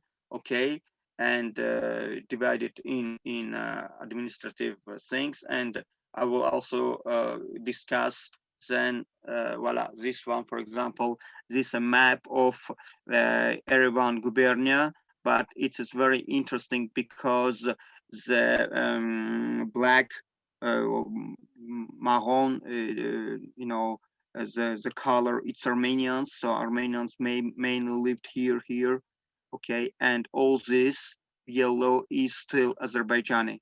Okay, so you see that the process which we'll talk about, which began, it's a transmigration. So I have three good maps about that. I want to comment it for now, because all of them confirms that now it's a very good map. It's called 155 years of Russian presence in South Caucasus.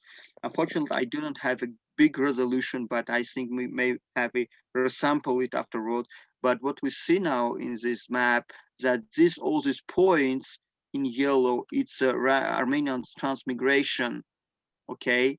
So I used voluntarily this term of transmigration because it's called, that shows that the Armenians was brought to the South Caucasus from outside, so it was from Persia and from Ottoman Turkey. This way, so mostly on these territories. And what's happened, you can ask, and another map also, and Russian map also, very good map, and ethnologic map of South Caucasus, and also you see this one, so how population change. So they bring Armenians, and this one, it's Azeris between them. So all over this territory, and little bit also the Karabakh, because that procedure begins. And another in this section, another map finally. Well, it's a very good map. It's a Muslim population in Armenia, call it. It's a historical map, and it's based on researches. So this is the green, forested green. It's Sunnis, okay, and green, light green. It's a Shias. So there is mostly. So all this map show us what to show us. So as I told, I passed to my PDF. Yeah. So Russian conquered South Caucasus and began its colonization policy. So first thing we have to note that some of Khanets, for example, Karabakh, entered in Russian Empire like autonomous territory. And that's why we talk about Kurekchai Treaty, which was signed between Ibrahim Khalil Khan of Karabakh and Russian Empire, which kind of sort of protectorate with very particular conditions. I explained to my compatriot that in this treaty we can read, for example, a submission of Khan of Karabakh to Russian Empire, to Russian Tsar, that he takes some kind of general from Russian army, and very important that two of his sons have to go to Tiflis, to Tbilisi, as the hostages of Russian, and also payment of some taxes, etc. So it was this way was written this treaty. But in formally, the Khan kept Karabakh under his control, unless what he wrote into it. But what happens then, and that's why I talking about three stages of Russian colonization.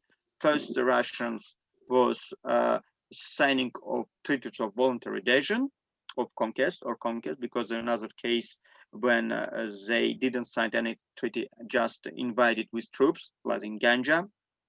Another, physical elimination of feudals, of khans, and that's the case of Ibrahim Khalil Khan of Karabakh, even if his son was Metikuli Khan was put after him.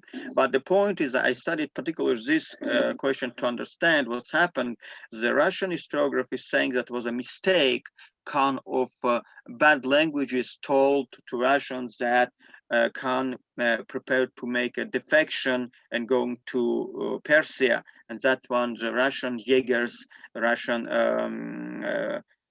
hunting guards, they call it in Russian. So Jaegers, hunting guards came and killed Khan, and many people were surrounding him because Fas was not armed and have no his army with him, etc. So, and third stage is suppression of these autonomies and division in governorships or gouvernorat of South Caucasus, or particularly in Nagorno-Karabakh, in Karabakh. So, and then I talked creation of Armenian Oblast, beginning of mass transmigration of Armenia from Persia and Ottoman Empire, and what's happened with Azerbaijan, its deportation of destruction of native Azeri population. I will come back for a minute to my map, that good maps I found, to show you something interesting I discovered while studying this. Just we'll say come back this map.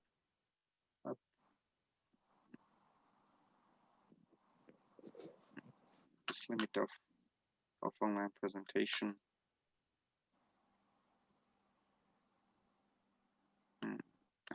Yeah. So this map, This map which called, as I told you, 155. So it's from say 1763 to 1918. It shows you all that period, and also shows you South Caucasus. But this map shows you evidence of another thing, because we discovered that if we read attentively Treaty of Gulistan of Turkmenchai, we can see that in this treaties it mentions that Armenians will be transmigrated from Ottoman Turkey, from Persia first, but also in Andriapol Treaty it's written. So Armenians welcome to migrate to this territory. But another thing it's written is that treaty that is possible is that autochthones, Turkic or Muslim autochthon, have to leave this territory. And what happened? When Armenian came to this territory, the Muslims, the Azerbaijani, Kurdish and Turkish tribes living there have to leave. So Sunnis go to Turkey and Shias have to flee to Iran.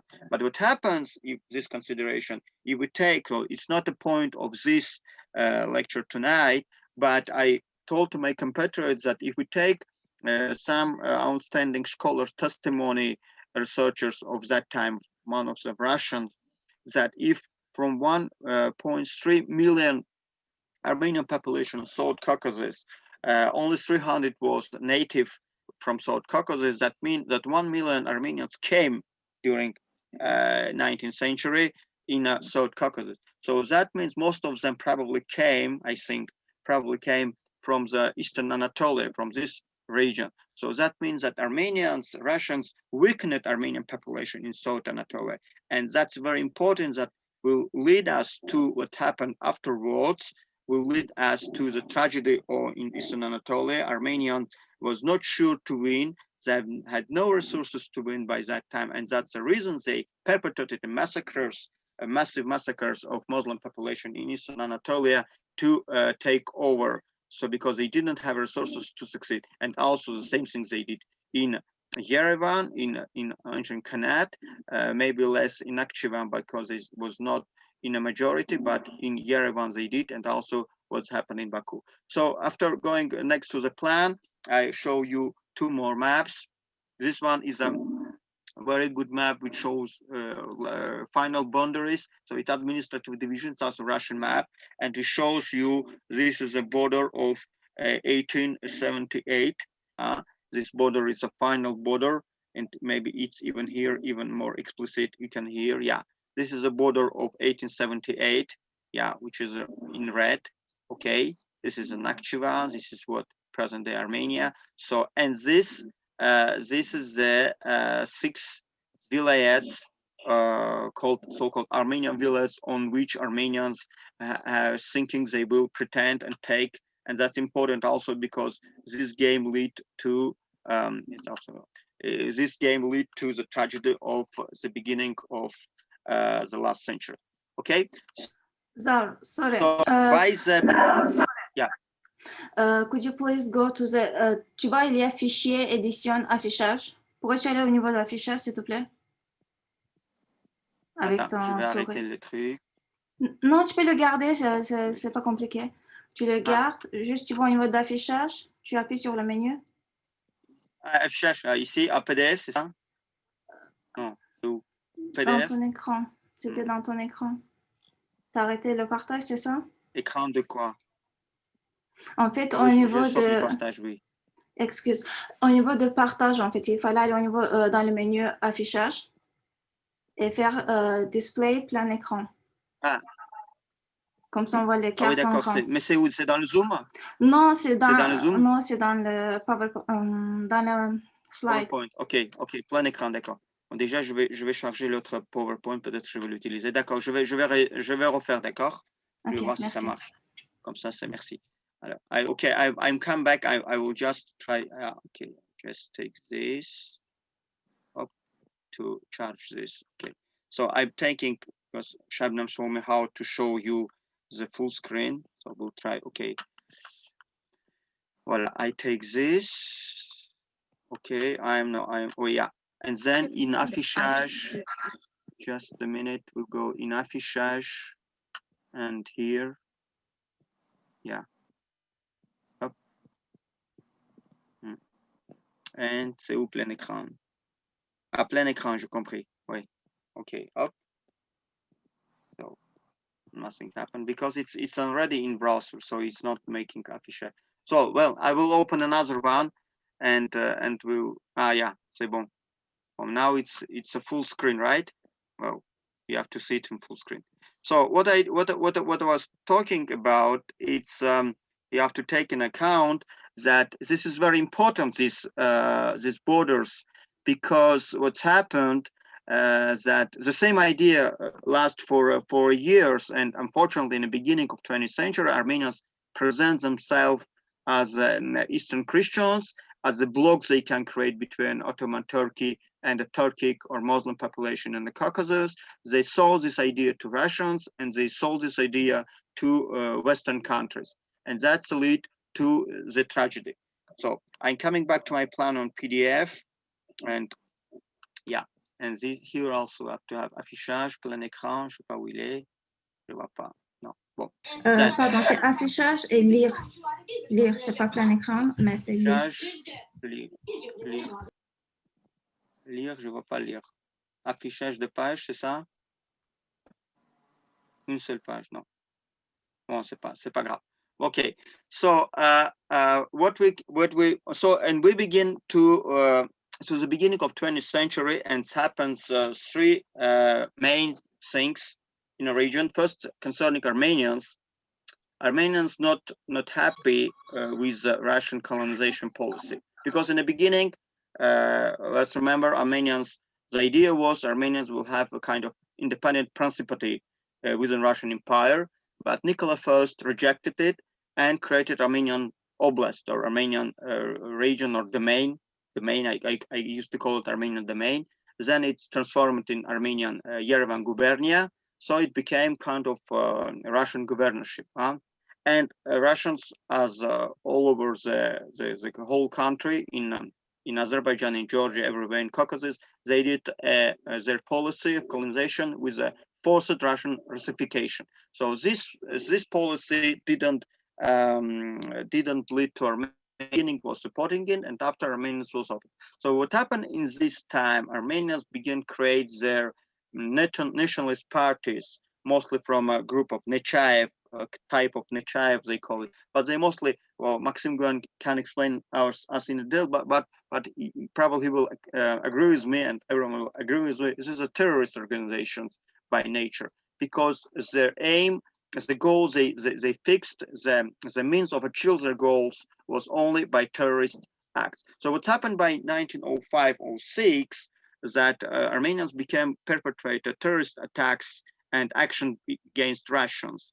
So I always give that as example, the famous note of Ochranka. Ochranka, it's a sign of secret service of Russian Tsar, which is a security service, which was ruling by the spies everywhere. So the Ochranka reported that during the celebration of Shakhsei Vakhsei, which is a culmination of Ashura, of being with the Muslims, probably in Baku, the Armenians have projected to bring and to put in the middle of the full the bomb, the religious procession, Muslim religious procession bomb, and after explosion to put it on Russian police and gendarmes. So probably that action was prevented, but Russian began to repress, make a pressure on Armenians,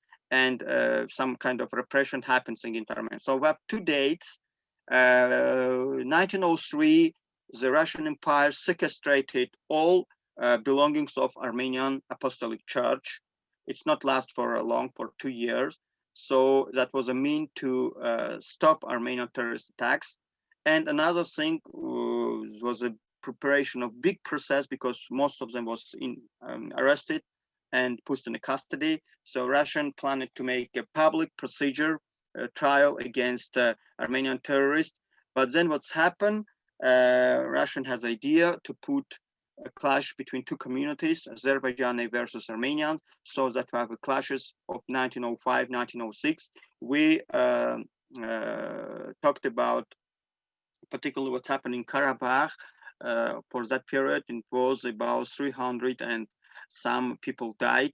So it was relatively not so important in Karabakh, but in another part, especially when population was mixed, like in former Yerevan and Nakhchivan Khanates.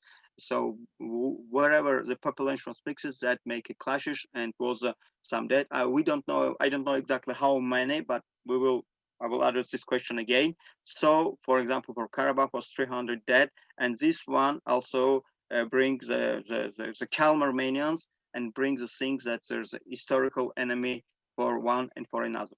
So we're coming in beginning a century and on the eve of the First World War, and so I told that the game began between Entente and Armenians because the full idea was that Armenians, so whosoever not familiar with this Eastern question, is dismantling Ottoman Empire from the interior. That's the way it was imagined. And the means for achieve this goal was Armenian question. So a subversive role of Armenians had to play in Ottoman Empire in order to lead Ottoman Empire to defeat, and in exchange, Armenia should be granted with big independent states. So we call about six Armenians, so-called Armenian violent. So what happens then? It's in the beginning of a war. I have many maps about the war. I didn't put in this presentation, but when we see the front between Russians and Ottomans in beginning of war, we think that Turkey, Ottomans are losing in beginning of war because of insurrection happened in one. That city I will show on a map near the lake, the same name. So what's happened, leading by Armenian prisoners, as Varjavedian, Armenian made an insurrection, and Turkish Ottomans was in defeat. So for several reasons, Ottoman army was not ready for beginning of war. Many of them died in the mountains, was not good equipped, and Russian made forward with the help of Armenians. And in this connection, one should understand that Armenians was citizens, subjects of Ottoman Empire. So they was entrusted to bear the arms and serve as the soldiers in Ottoman armies. So they was armed. And what will happen after all these events, I already told you that between American investigation in Senate, Armenians tried to put the credit of 300,000 deaths, Armenians' deaths, to the massacred civilians, while Americans refused to do this because they told the Armenians that 300,000 men, armed men, they were considered as a resistant of Armenians' origin, and they can be considered as innocent victims of civil population. So that's the question give us idea that unless 300,000 Armenians with arms was an insurrection against Ottoman Turkey. But what interesting for us, for me, in this presentation, is that the consequences of this defeat of Armenians, because in the beginning they made an insurrection, they take one, they permit Russian army to advance, but then what they happened, they turned their arms and they massacred Muslim population in Eastern Anatolia. I remind you that this was Turkish, Kurdish, and Azeri region. Azeri because that's my ancestors that was forced to leave Eastern Armenia because of the treaties of transmigration. So this Azerbaijani region was living in Eastern Anatolia, and they was subjected to ethnic cleansing and massacres by Armenia. So that's why I'm telling that the consequences of what happened in Eastern Anatolia are very important for us, because first, Armenians lost. They understand that they couldn't control that territories. They was afterwards constantly reculing from that territories. The Turkish Ottoman Empire, as an empire, take repression on them. So it's events of 24th of April 1915. When 600 Armenians was arrested, killed because it was subversive, and part of Armenian population was forced to live and in a desert. And Armenians say that's a genocide. And of course, in that period, the Armenian first killed and persecuted in Western Anatolia. Civils was organized and they attacked Armenians. Russian historiographers talking a lot about the Kurdish people that avenging Armenians more than even Turkish. But Armenians don't like talk about this. So what concerning Azerbaijan, the wave of ethnic cleansing from Eastern Anatolia by Armenians came to Yerevan, Nakhchivan, Zangezur, and with terrible consequences, and then even more to Baku, Guba. So that famous events of March 1918.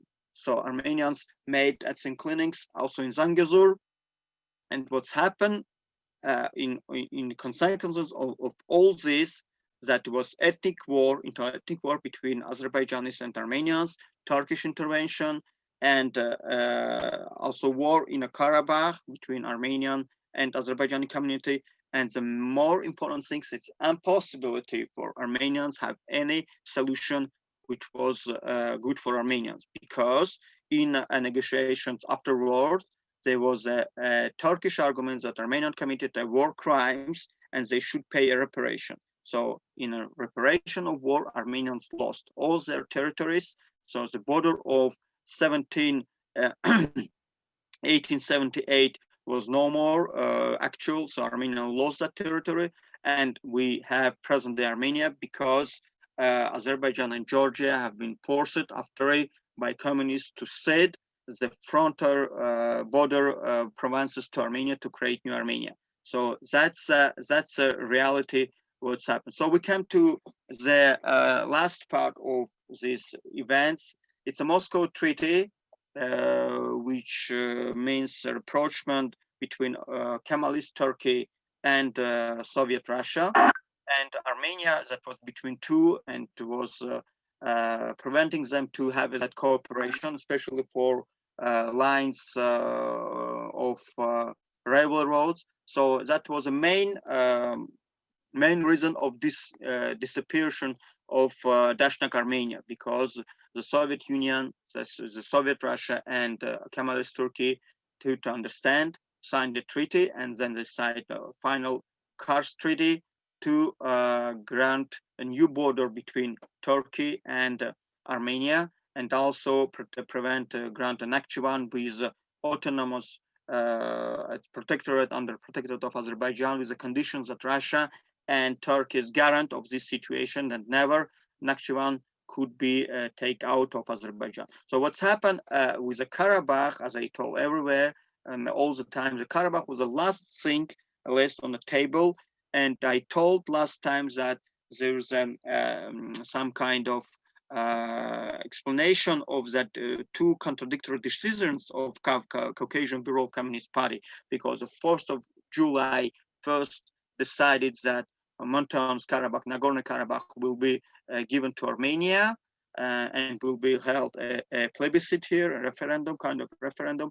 And the 5th of July decided that Nagorno-Karabakh will live in Azerbaijan, but granted with autonomy. So the reason is that, and by the same time, there was Armenian resistance in Zangezur, notably famous Nejdem, Armenian war criminal, which Soviet couldn't by that time take over. But it seems that the situation changed progressively, and that's why when Russian understand, Soviet understands that they can take over Armenian resistance in Zangezur, so they change it and leave it as this. So Nagorno-Karabakh within Azerbaijan. But another thing also that Mikoyan and Asas Mikoyan intervened in front of Lenin, saying Nagorno-Karabakh should stay in Azerbaijan. So about the borders, which is a taboo until the present day, I have to tell two things.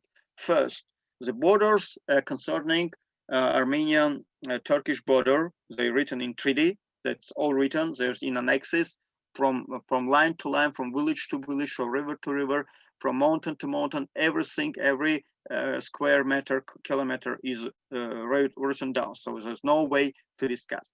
Is the same thing concerning Nakhchivan Armenia border, because also is in annex, it's synchronized. So the getting a parallels with today, if we found that, and it's true, that kind of part of Nakhchivan territory was given in Soviet time to Armenia legally, today is only for today territory and claims that Turkey and Azerbaijan can present to Armenia, because the Soviet Russia was a guarantor of the situation and this written treaty. Concerning Azerbaijan and Armenian border, the situation is more complicated, because there is no treaty and there's no written documents. The only written document, and I especially studied this, that we find is that establishing the border, it's an annotation on the administrative map of Soviet Union, explaining that the border, administrative border, was made taking in account economy advantages for one or two in other countries, mostly as the same thing as I told, dealing with the pâturage, donc that ships growing in a region.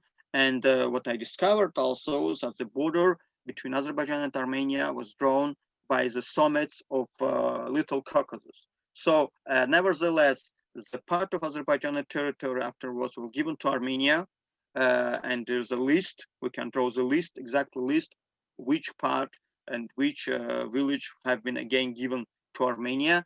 But you have to understand the borders was drawn by this way, and no one concerning Turkish-Armenian border from ex-Entente was saying something against, because they all signed the treaty afterwards with Russia. Or I give example of France many times. The 13 October 21 was signed the Kars Treaty, and the 20 week after, France signed with Turkey the treaty, very interesting treaty, it's called Treaty of Ankara. All I know its native first name, it's Franklin-Bouillon Agreement, which means that France recognized Angora government, giving him arms and established diplomatic relations. But most important, that France also was granted with a very good lucrative contracts for exploitation of goods in Turkey for 99 years.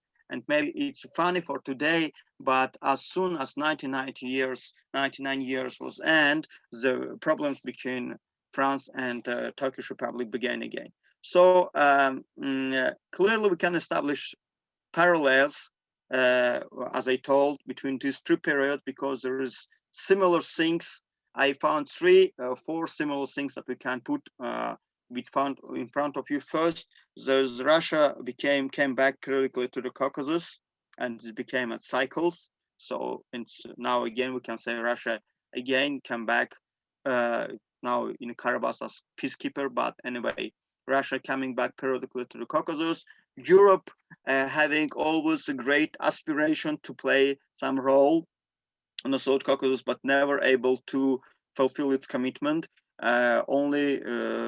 It's very funny, but the only time the Europe played a role, tried to play twice in history, tried to play a role. First, during the Persian-Russian War, Napoleon Bonaparte promised the military aid to Persians, and there was an agreement in the air. So Persians believed that French will assist them, but French didn't.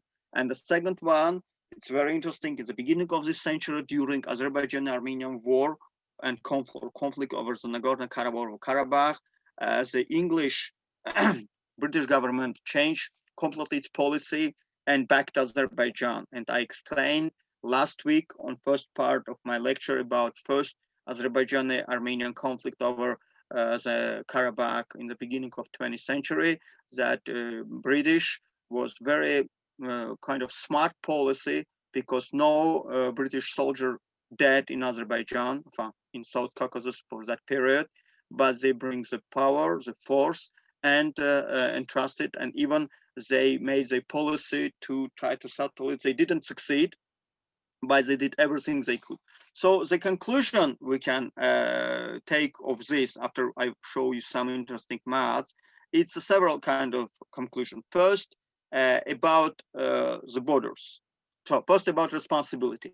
I consider that all countries of former Entente, so mainly Russia, France, and United Kingdom, bear responsibility for present-day Caucasus conflict, because they was in a region of the full mad promise given to Armenian to have a big state, and the consequences that unless, Entente was in a region that taking Armenians and jumping them to us. So if I have problem with Armenians, that because Armenians in Armenian historiography everywhere concerning that famous what they call Armenian genocide, with the responsibilities they bear on Azerbaijan, it's only one. And even French historians write this. That's somehow in some places there was irregular Azerbaijani units who were joined Turkish army to repress Armenians. So irregular Azerbaijani units, I don't know what that means, but if you're living in Eastern Anatolia because you was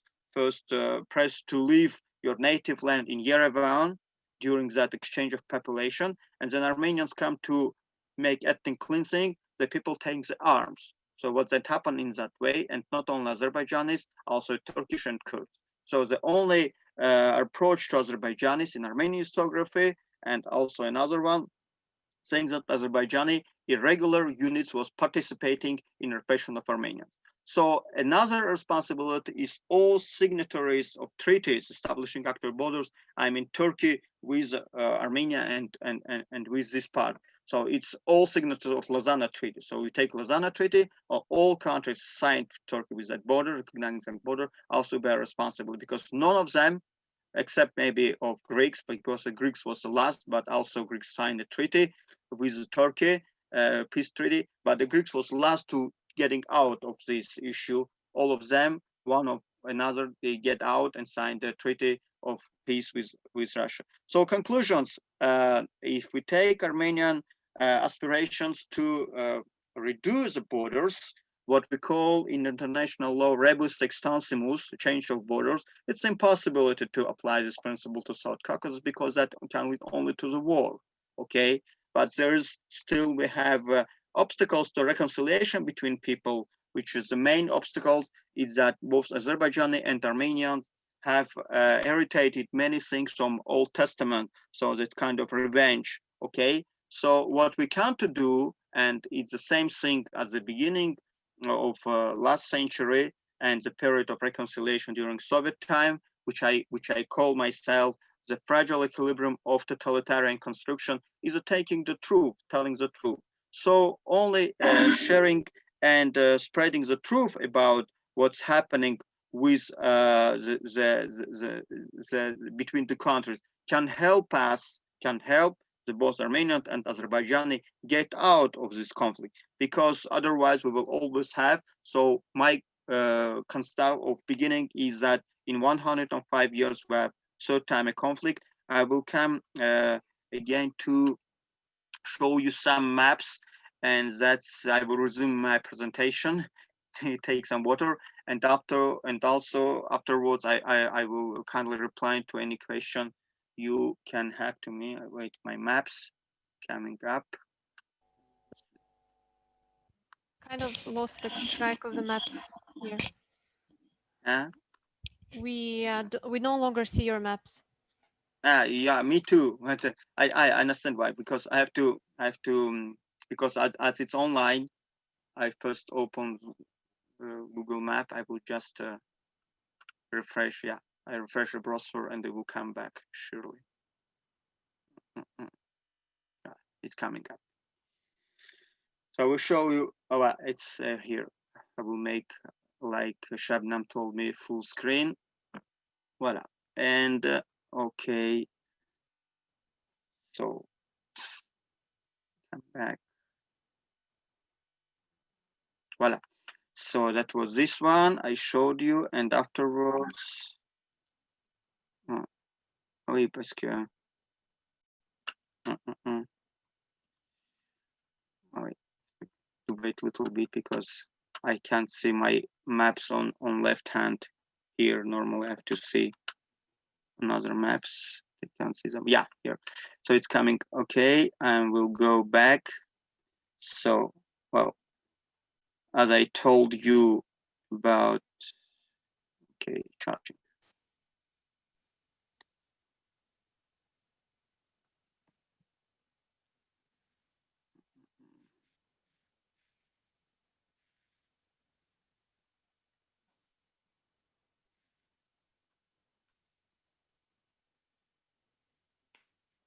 Voila, donc c'est coming, the charging activate.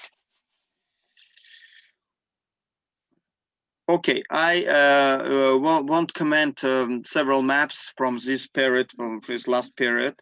Okay, as I told you, and afterwards I reply to all your questions if you have any. So first one, this one. Okay, charging. This is a map of Azerbaijan Republic. We're saying that it accepted by France, but some of was some reservation from us because it's uncertain while France accepted or not. Unless this map was presented in Paris Peace Conference, it was a map under discussion. But France established it in French, probably by French mappists, how we call it, geographist. So France was perfectly known. Another map, which is bigger format, which is more, also in French. This map is more interesting because also show the territorial claims. Well, now here on this map, you probably not see, but there is the claims of Azerbaijan, Georgia to Azerbaijan, Azerbaijan to Georgia. There also was claim of Azerbaijan to Russia over Dagestan, and also the claims over the Nakhchivan and kind of Yerevan Khanate. But maybe we can see it better here. Yeah, here we can see because it's Azerbaijani map in Azeri, but we see all this with lines, territories, or as I told you, this is concerning Russian Federation, socialist, became a socialist afterwards. So this is about Derbent, and this is about territories with Georgia. You know, it's not show this map. We know that Georgia had claim on Azerbaijan here on Zakatala up to Nuha, but was afterwards that here probably, yeah, like this is punctured little bit. Yeah, but it was abandoned its claims afterwards. And here is concerning also Yerevan, concerning the claims with Armenia. So these maps, that's all movements of troops during Azerbaijan Republic. So it's in red, there is Armenian troops coming from front and committing massacres in Azerbaijan. They red because it's Shomian Soviet. I remind you the numbers, 50,000 dead of Azeris in Baku, and probably 131 in Armenia, in Yerevan, of Azerbaijan in result, and black flashes is Turkish and Azerbaijani troops, what they call it Caucasus, Islamic Caucasus Islamic army, which came, and here on Geychai, on the middle of Azerbaijan, the Dashnak troops was defeated, and they entered in Baku 15 September 1918. A very important thing, like I told, and we can draw the parallels with today, that as a century before, after this defeat and liberating of Baku, Armenians from Karabakh was talking about 30,000 Armenians massacred in Baku. So it will say it's the same thing. First they doing some action, and they saying they been killing and destroyed. This is the first Armenian Republic, showing you Eastern Armenia. Okay, again this, the Karabakh under disputed territory, this way. Okay, also you see that Zangezur completely dominated and Armenia pretended also on Zangezur. And this is in red, this territory, this famous 6 villages within which was the events occur, etc. Then we have a good map showing you the Turkish reply on Armenia. So it's also kind of post-Armenian Republic, but also Russian invasion. So and showing you that how Armenia, defeated first, and also showing you that half of Nakhchivan was under Armenian control by that way, and in Zangezur and Karabakh was also struggled. That's why it's different color. Okay, and encore deux, trois. This is a map of Kars Treaty in Spanish, but yeah, that show you new border. Okay, well, it's not good drawn, but unless it shows you all regions, Yerevan, Karabakh, and that also Kars, which stay in Turkey, so border it's here. Okay, and taking also Nakhchivan. Shows you also particularity with Zangezur, what we call Zangezur, whosoever not familiar, but historically Zangezur was taking this area and also part of this. So all this is Zangezur and Karabakh is here. So understand when we're talking about massacres in Zangezur, dating by Njde or Andranik, it's not only happened here, it's happened also, so it's now Zangelan, Kubatli, Lachin and Kelbajar. So the fourth and these regions, it's all historical Zangezur. The map showing you creation of Nagorno-Karabakh Autonomous Oblast, so it was not, and July 5 Pantheon is created, and also it's modern. So how Armenians take it and make a sub-control territory. And this is a last two maps about, well, this one I already showed. And this is a present day map of geopolitics of Caucasus with Baku, Tbilisi-Ceyhan pipelines coming here and present day situation. So I had another map, not here, but it was one very interesting map about population distribution. But you should understand that population on the Caucasus, South Caucasus, is very mixed, and the administrative borders not correspond at all. I'm coming to not correspond at all to the ethnic borders, and that's a result of Soviet mass Soviet policy, and also that's a result of what's happening in the beginning century with this, you understand, mass population displacement, massacres, and all that stuff, which lead us to the present day situation. Thank you very much for hearing me. Sorry for this organization, because it was a little bit difficult to figure out with presentation, with PowerPoint, but we figured out somehow. Thank you very much. And if you have some question, I'm ready to reply to all your questions.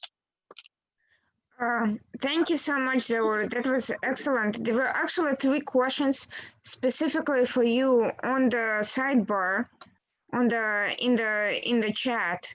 If you scroll up, they will be, yeah. Do you see them? So maybe you could address them before before we continue. It's information about the people, right? Yeah. Russian Empire, second question, nature of the superficial Armenian domain, and the third about Christianity in the Russian Empire. Yeah, okay, I can read it. It's Abulfaz Bahaudig asking, right? Yeah. Yes, when Russian yes. Empire I can repeat if you have difficulty reading, but those are my 3 questions. First of all, I'm very curious about how well planned it was by Russian Empire and Qajar dynasty in Iran to populate current Armenia and Karabakh with Armenian population. And what I've heard is that Russians were definitely interested in creating a buffer zone between Azerbaijani Turks and Ottoman Turks. But my question is, was Iran also interested? Qajar dynasty was also interested in that. So they kind of collaborated together. So that's my question. Yeah, I can reply. Yeah, it's a very interesting question because we already addressed. I already addressed this question. I will tell you what. So when we started with our company, because I made a lecture about particularly that question of transmigration of Armenians. So when I address that question, I will look closely to the treaties of Gulistan and Turkmenchai, and especially conditions, and also what's saying Russian and Armenian historiography, and also ours about this period. So what we find, what I personally find, that Iranians was not so happy by that migration of Armenians, and the reason was in Russian historiography we have a document saying that Iranians was not happy because they was losing money.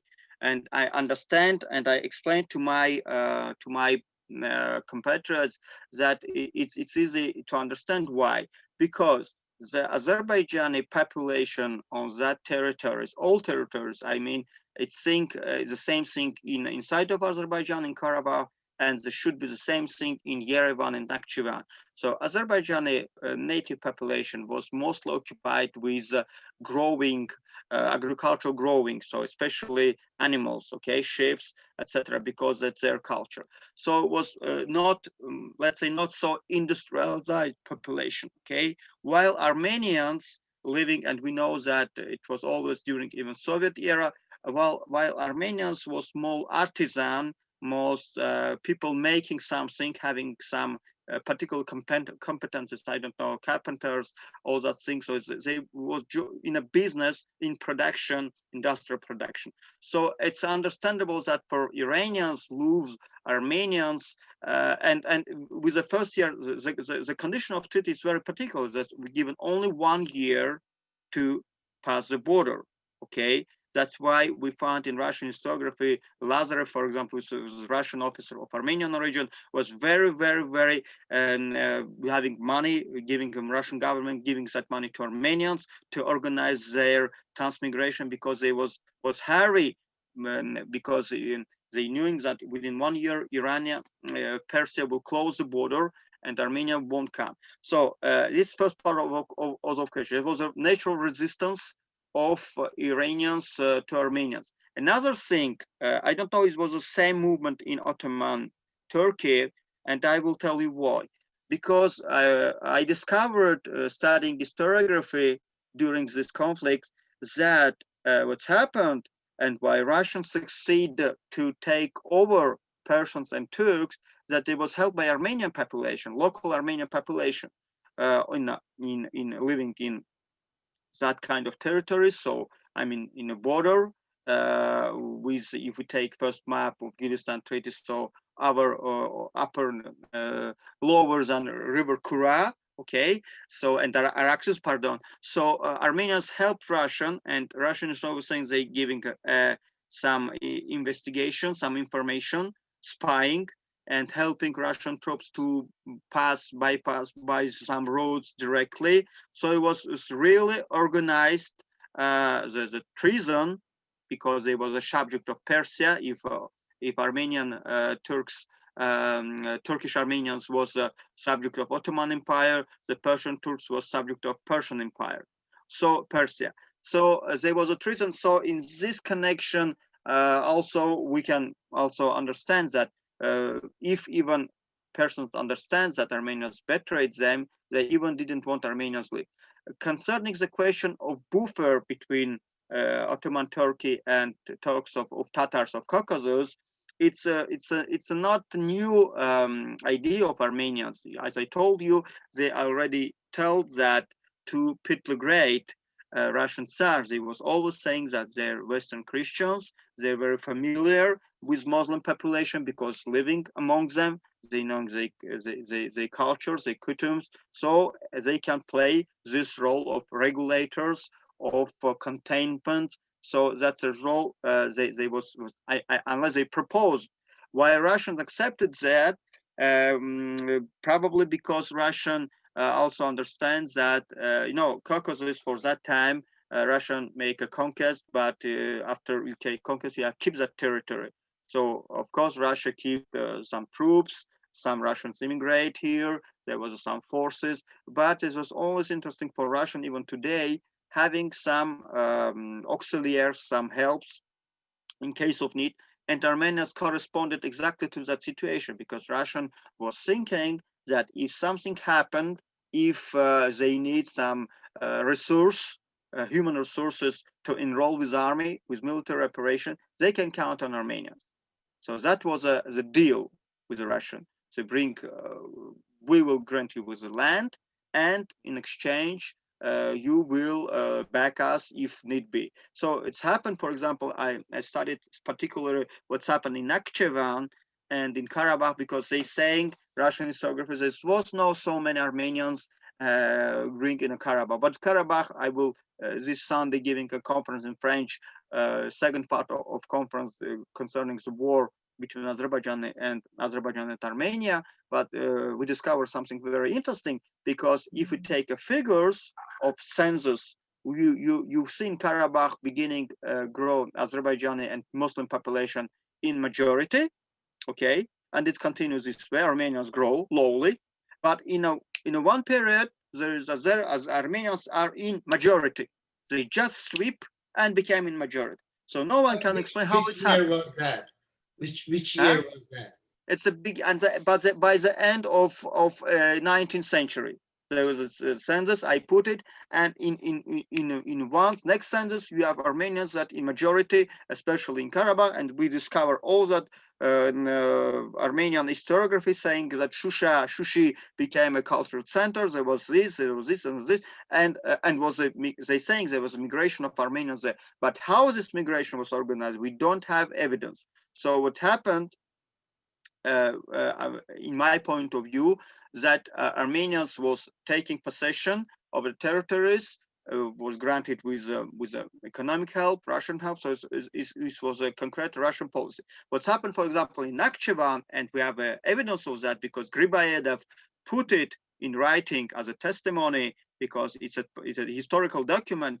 He's saying that the policy of Russia is wrong because Armenian came to the territories where the native autochthones was absent, and that was what period? That was a period when they was with a ship in a highlands. Okay, it's a summer. So when Armenian came, the landlords was not here, and then landlords came during winter period to their homes because they go with their ships to lowlands. They discover that Armenian came and take their home. So, and historiography, Russian historiography, very explicit, saying many of them didn't resist and didn't fight with Armenians. They just abandoned their villages and they moved and created new villages. That's why we have in Karabakh, in Nakhchivan, that villages having double name, upper this one, lower this one. That's the consequences of this. Another one was negotiating with Armenians and accepted some kind of compromise, going to the lands which is more a little bit not so good, but acceptable for them, because again, the main occupation of native population was maybe not agriculture. I think it's maybe 50-50, but maybe in that period that was less agriculture than growing the animals, the domestic animals.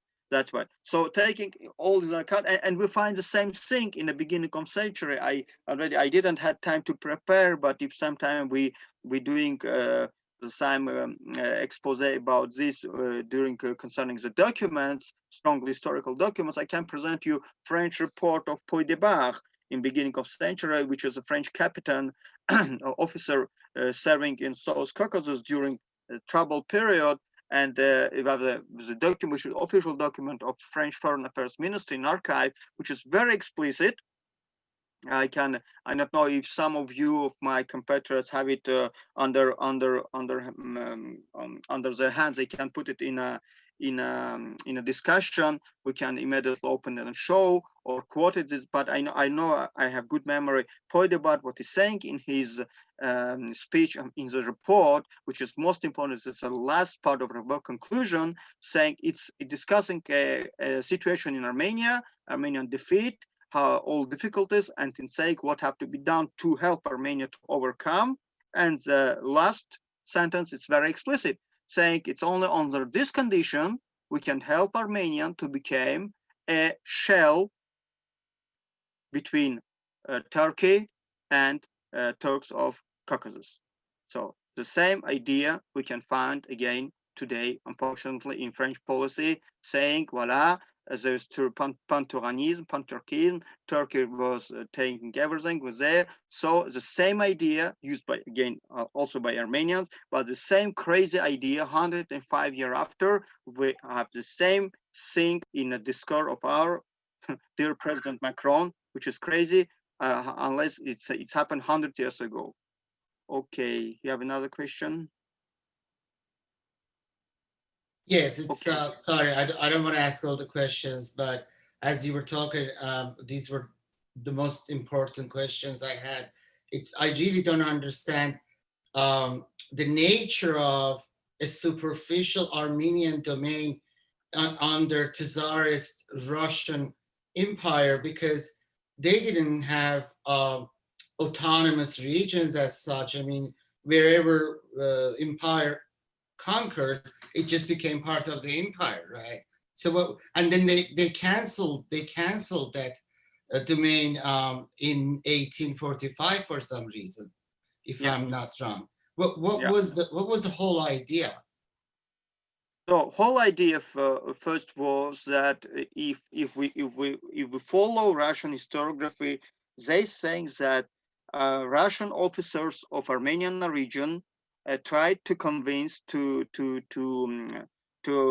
entrust Russian Emperor Nicola I with creation of independent Armenian Principality on the South Caucasus. So first idea was that this will kind of protectorate, or will be kind of maybe Armenian Principality within Russia, but some kind of this. So was the idea, Armenian idea, original idea, was that they will have a king, because it's a very funny. The other day I had an Armenian book.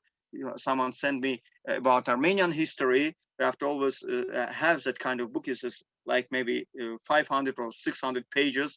Or maybe one day I will read it, but I just pass it through, saying what chapters there is. You know what I found? All over their history, Armenians had a king. If even without statehood, they have a king, and they wrote this one, we can do this one, and this one, and this one. So Armenian idea was always that they have a statehood, they won't create an independent statehood, within even not having sovereignty. But what happened, as I told, I maybe was not explicit, that one of the responsible of what's happened in beginning century and the problem with the South Caucasus was Armenian Apostolic Church.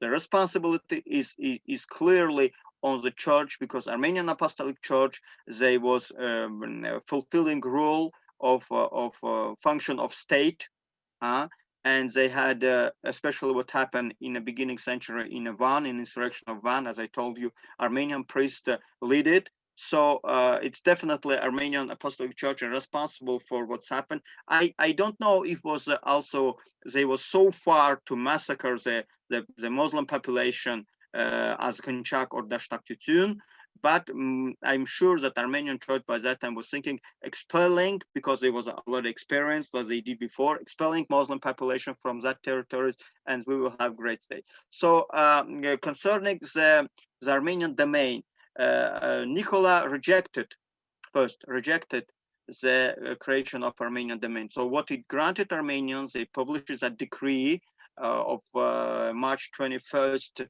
1898. And with the background, we understand that maybe it was not a hazard, because the decree dated with a day exactly corresponding of the day of celebration of Nowruz for Azerbaijanis, for Azerbaijani Turks.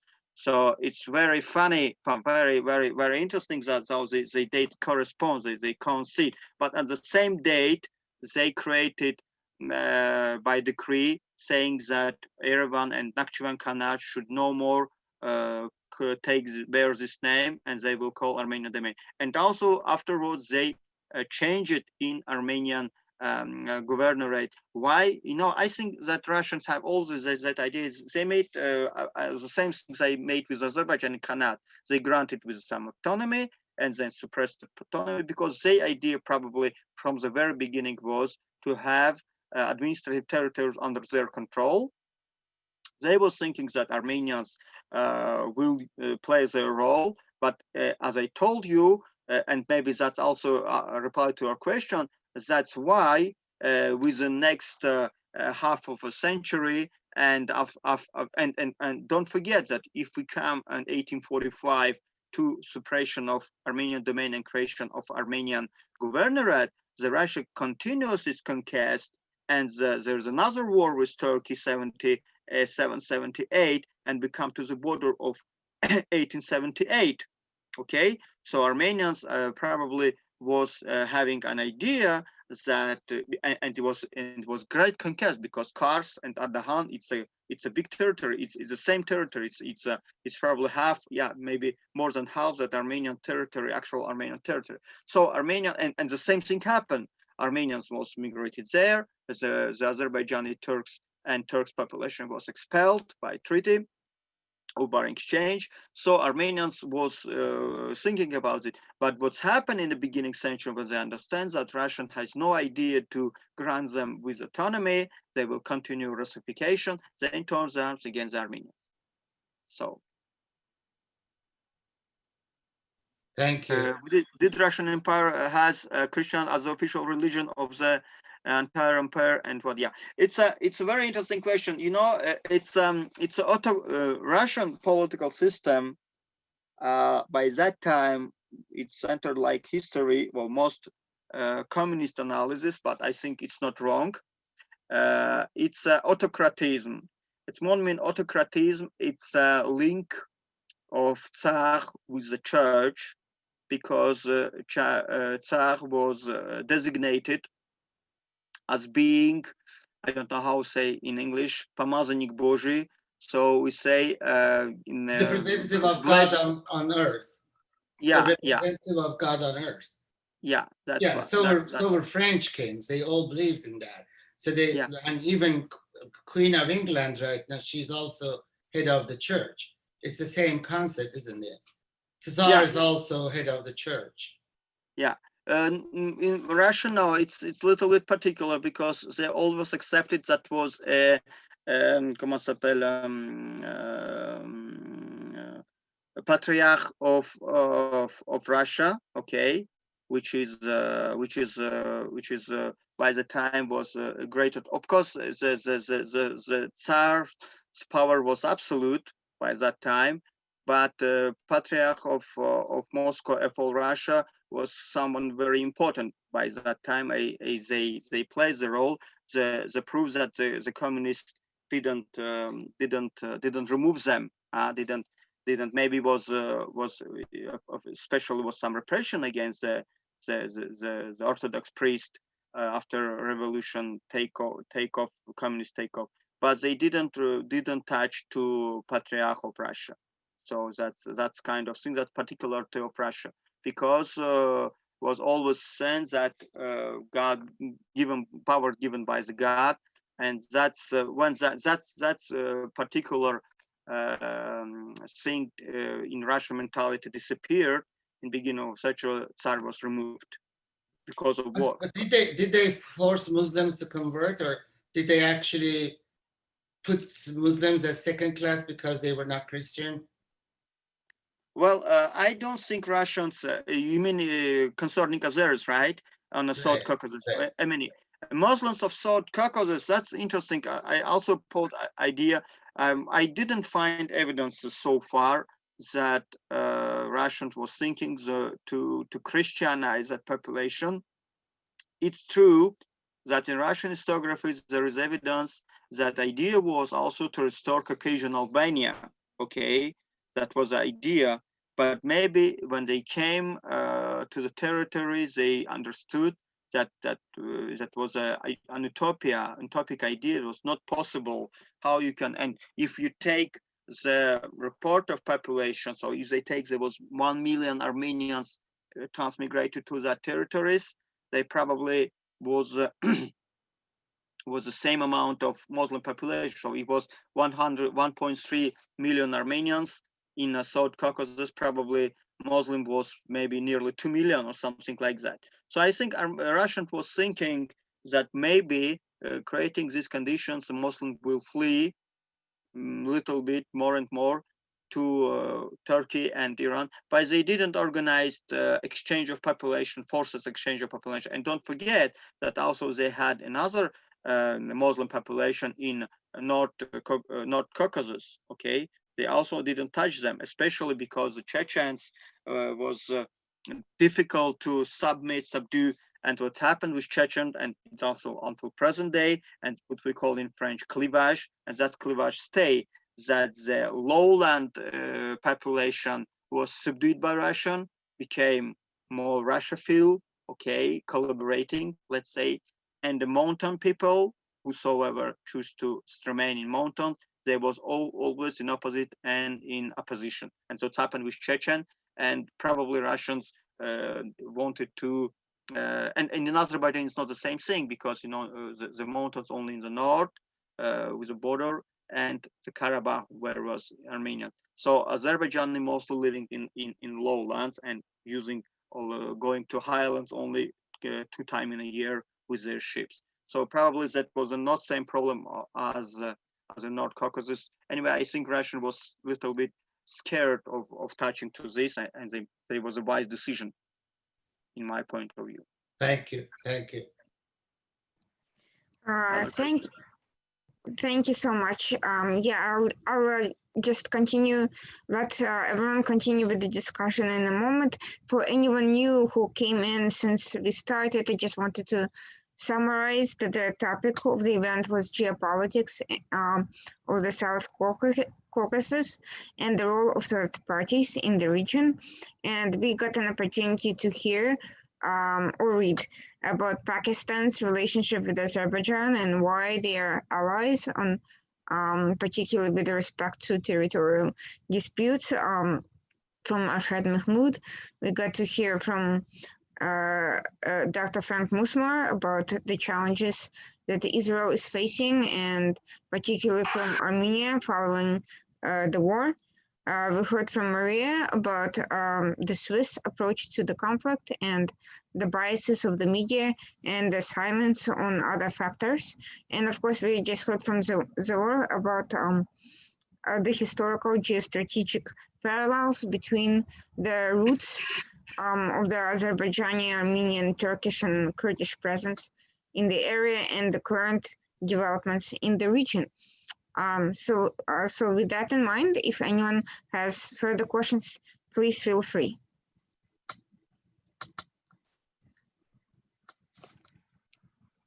Yes, please, Yashar, please unmute yourself. Yeah, I have.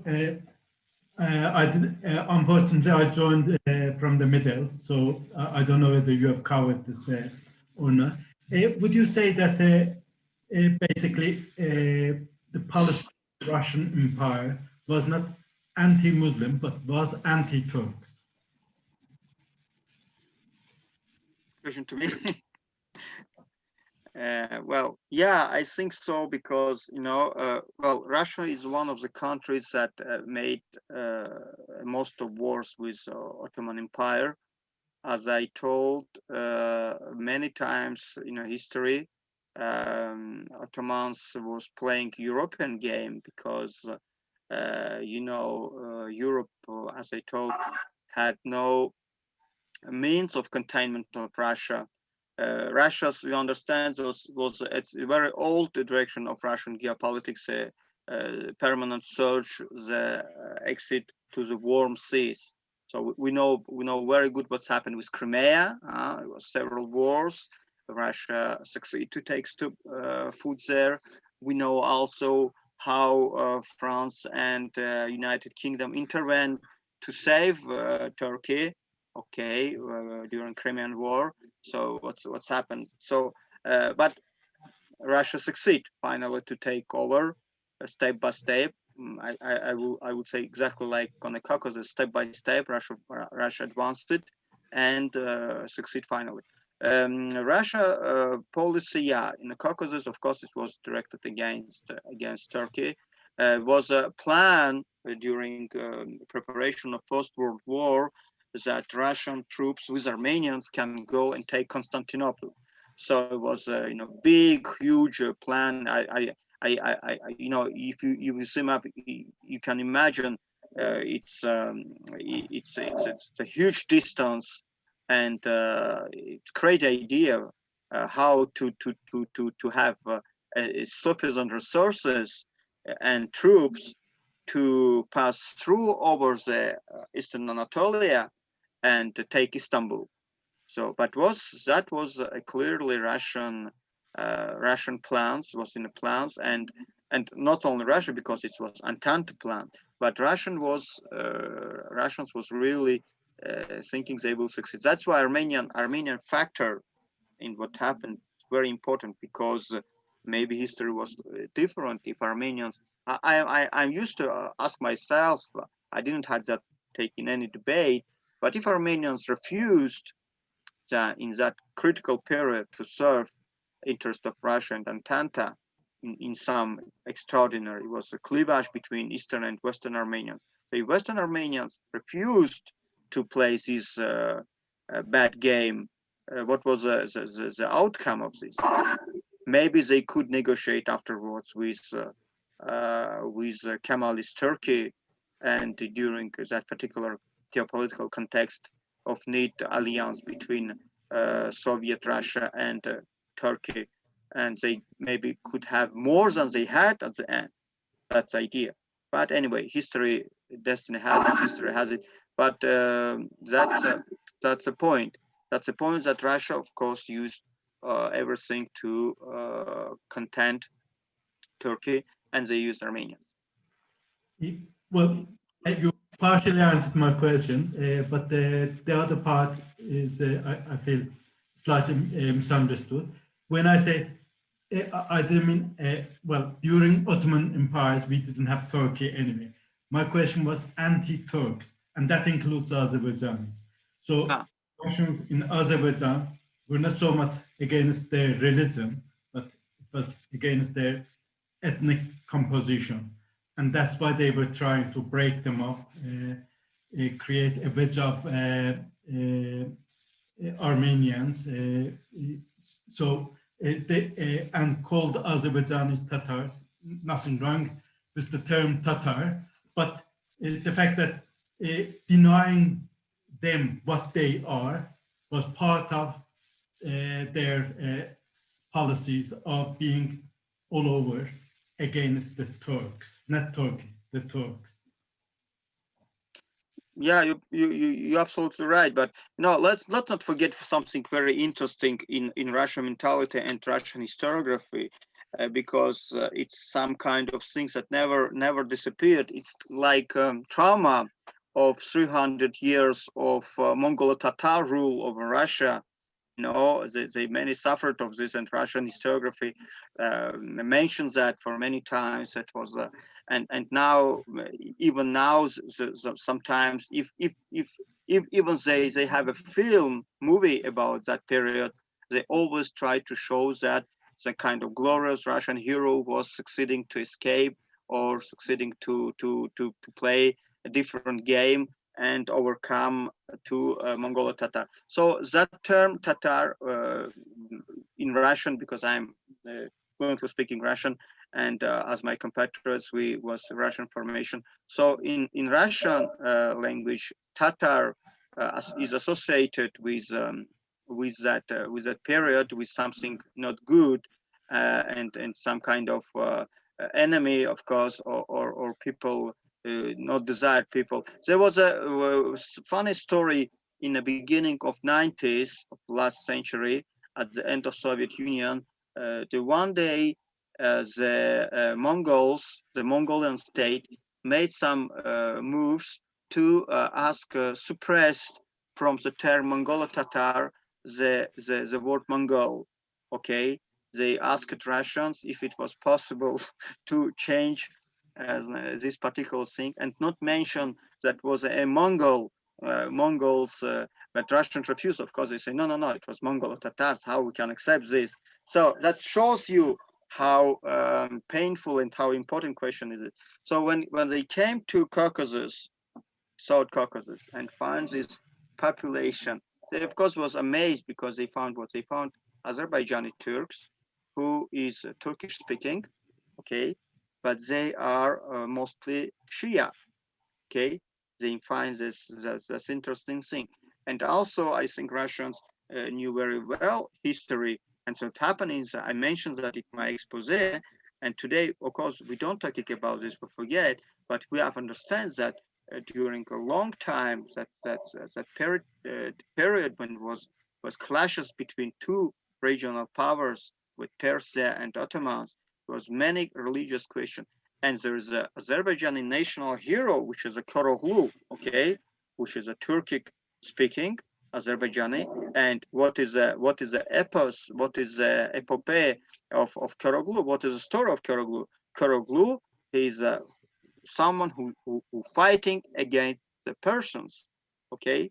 So that shows you that differences and antagonism. So Russians discovered all of they perfectly knew that, and when they came, of course, century turned out, but the people was remembering what's happening. No, it was I read the historiography, and it's very it's nothing different from what's happened in Europe between Catholic and Protestants. The same thing, the massacres, massive massacres, only for the question. I think all the nations, all in human being humanity in Europe, we passed through this. Okay, it was the same idea that the people was defeated because of their religious preferences.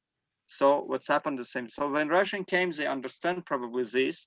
They understand that antagonism, and maybe they were thinking that because of Azerbaijani Tatars or Azerbaijani Turks, they are Shia, they will be no so linked with Turkey. And that's why, by the way, when we see the treaty houses exchange of population, mostly Azerbaijani population from the north, when Armenians came, for example, Karabakh, they flee they go to Iran, fleeing to Iran because they're Shia. And what's happened in Yerevan and Nakhchivan, that population the same. They should flee to Iran because they're Shia, and that's why I show you map of religious composition of modern Armenia, but by 1897, so at the end of the past century, 19th century. And you see clearly that mostly population was Shia, only some islands, like islands on the map, you see that it was Sunni population, Muslim, because our ancestors living also in Armenia, in that territory. Thank you.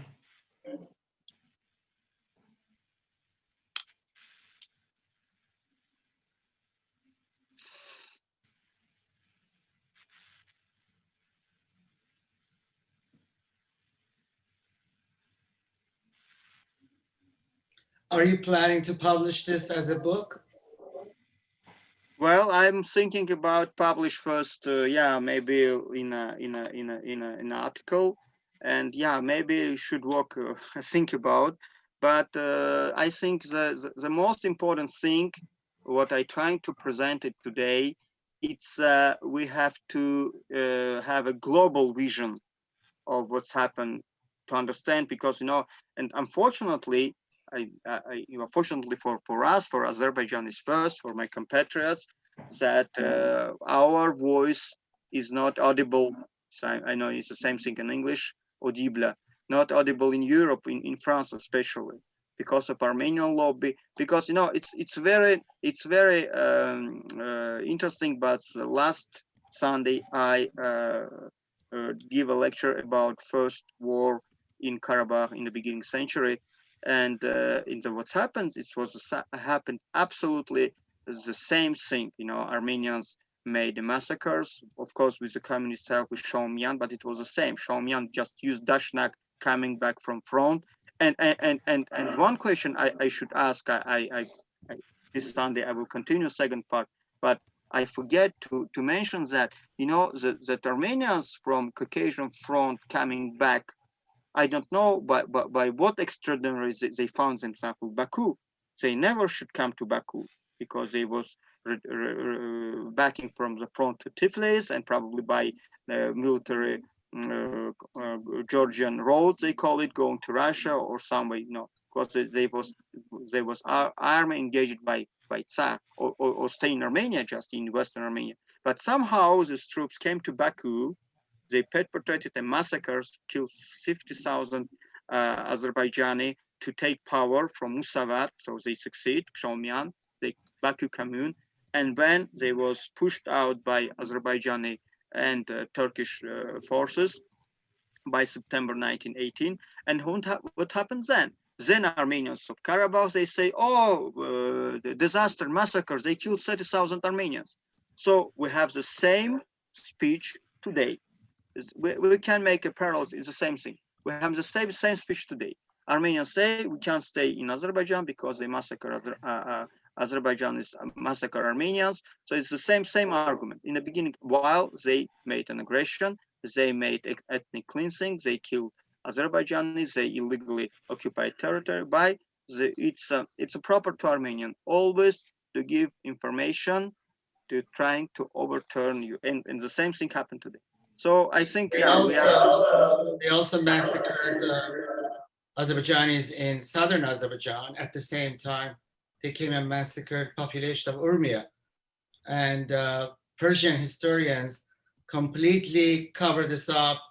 They never want to talk about it because they have the same mentality as Russians, where we are the Tatars and Mongols. I mean, it's identical mentality of how Persian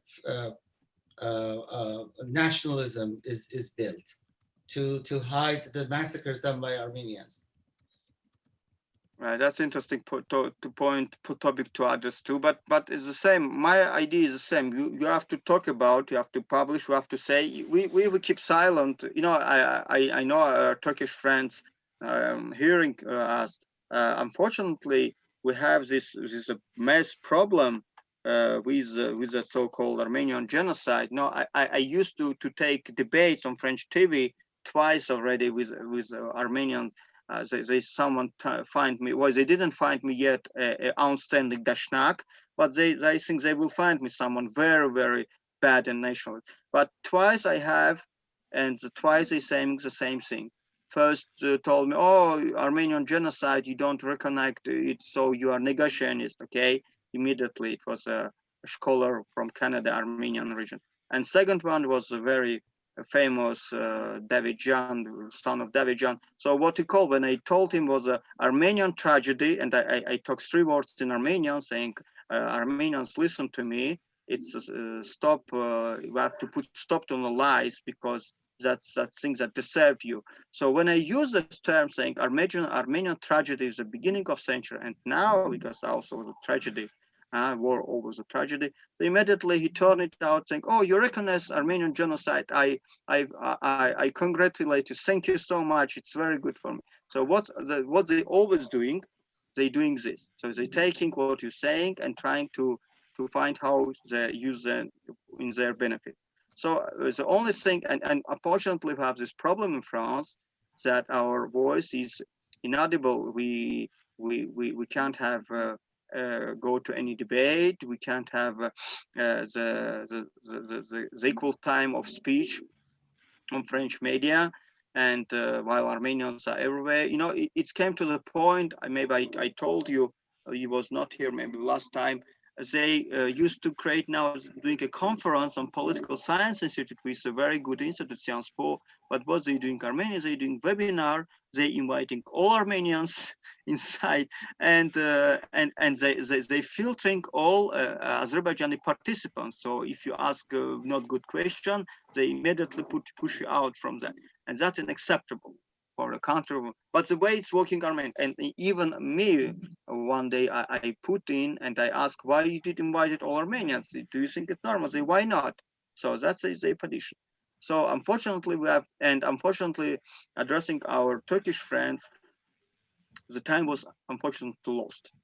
During the 20th century, all that period from the end of World War II and to the end of the 80s, when Armenians propaganda was talking about Armenian genocide, the position of Turkey and Turkish people was to ignore it, saying if we ignore it, it will disappear. The problem didn't disappear, it's grow. Now Armenians show you everywhere the maps, saying this is a map of countries recognized Armenian genocide. Mind you, they are already creating a map and showing you countries didn't recognize, and even in other countries don't recognize, they put it in other color, and let's say something marron, gray, no, not gray, the gray is recognized, and it was some kind of yellow, light or dark yellow color, saying this is a regional recognition, etc. Well, I think it's good thing opening the archive. I have a volume 1 of archive because Turkish diplomats provided me with when first came, published it in 15 years ago. And I think it should be continued because more than 1 million documents have been discovered. Open it. We should open an archives, but the debate with Armenians, with Armenian or pro-Armenian should continue, especially addressing this point. You know, I have different point of view. My competitors, many times we're talking about, they told me should avoid the topic and not talk about, because, you know, but we can't avoid it, because when we begin talking to Armenians, everyone, they will say you, oh yeah, Azerbaijani Turks or Turkish Armenians, Turkish Azerbaijani, Turk Azeri, like they created new term. They always was against us, they massacred, and it was Armenian history everywhere. So if you keep silent, I choose not to keep silent. I choose always say that I am from Armenia, my ancestor was there, and I studied to understand how my ancestors survived first. It's also because, you know, I didn't have time to talk you, but 200 villages, Azeri villages around Yerevan was ethnically cleansed. Okay. Absolutely. But my Yeah. biggest fear is that organizations like Asala are now going to be removed from the terrorist organization list, whereas they've been way more established than Al Qaeda and everything else in Europe, and they've forgotten about that. I mean, I think one of our jobs is also keep, unfortunately, but we have to keep his history lessons to Europeans of things that happened in Brussels. You know, how the Turkish diplomats were massacred, murdered, and the number of, I remember in the 80s when I went to Paris, that Turkish Airlines in Champs-Élysées was always under attack. There was every year there was a bomb in that Turkish airline in Champs-Élysées that Armenians did, and I believe it was Asala. They've completely forgotten about all that.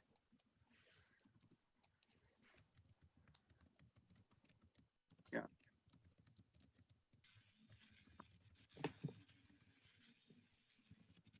You know, I remember something. It's maybe someone in our WhatsApp group shared it. It was a French news. I don't know which year it. I think it's the same year when Orly attack took place, but it was a communique of Asala to French government saying they will spread the blood of French everywhere. So it was, and it was extraordinary that such kind of things was read on TV, and I think they made that effect at the time. So what happened? I think that fear still stay in the background of French government, and particularly France has another problem with Armenians, because Armenians always can say that they was betrayed by France, by America, as all that countries. Because what? Because France withdraw from the war finally, don't abandon Armenians, if even that was lost afterwards. Americans also was a possibility to vote mandate on Armenia in Senate, but it was rejected in huge majority. Okay, so I think always they use also this factor saying, I'll remember that piece of paper saying, look, you betrayed us and we are in trouble, etc. And that's the only way to overcome this, is that make a debate in the society. I don't know to which extent France is ready for that, but one day they should do that, having a debate about Armenian influence. Of course, you know, it's amazing situation when French president talk that France committed a crime against humanity in Algeria. It was of course, presidential campaign, and he was also elected on this because many, of course, Algerians and Muslim in France voted for him, because it was first politician who recognized this officially. So if he did so, maybe I wrote to French president, maybe you can recognize your responsibility in what France, as a third republic, of course, as a part of Entente, did in South Caucasus, in Western Anatolia. So I think if it happened one day, then maybe we will advance and overcome Armenian lobby. But until that, they will use this fear, as they do always, and they will do this blackmail of French government, of American government, because always they do, and that's the way they blackmailing, saying that they was betrayed, abused, and unfortunately, big countries don't want to be bad mentioned even by Armenians in any papers. So that's the main reason. So we have to think about this to how we can overcome this.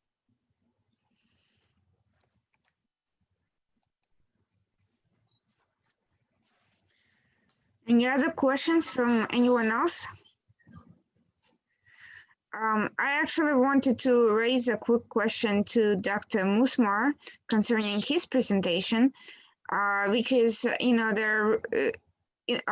concerning the challenges facing Israel post-conflict with Armenia's pressure and so forth. We're also now seeing that there are discussions that Azerbaijan may be facilitating a rapprochement between Israel and Turkey. And there are also ongoing efforts to present both sides of the story inside Israel. Pro-Azerbaijani panelists like Mike Duran have been visiting recently, but there's also a lot of the internal Israeli Armenian presentations pushing their own points of view, and there's an entire apparatus basically that has been formed around the concept that trying to basically link the idea of recognition of the Armenian genocide to literally every other issue concerning the region that's now affecting the discussion and bringing in this the issues from the war itself. So what do you think is actually going to happen? What's likely to happen, and how should this be handled in your opinion?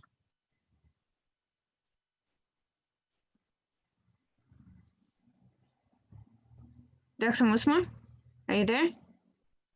Yeah, but his micro is cut. You have to open his micro. Oh, yeah. Okay. Hello. Yes. Hi. Yeah. I'm sorry. I lost the volume for a minute, and I did not get what did you say for the last 2 minutes.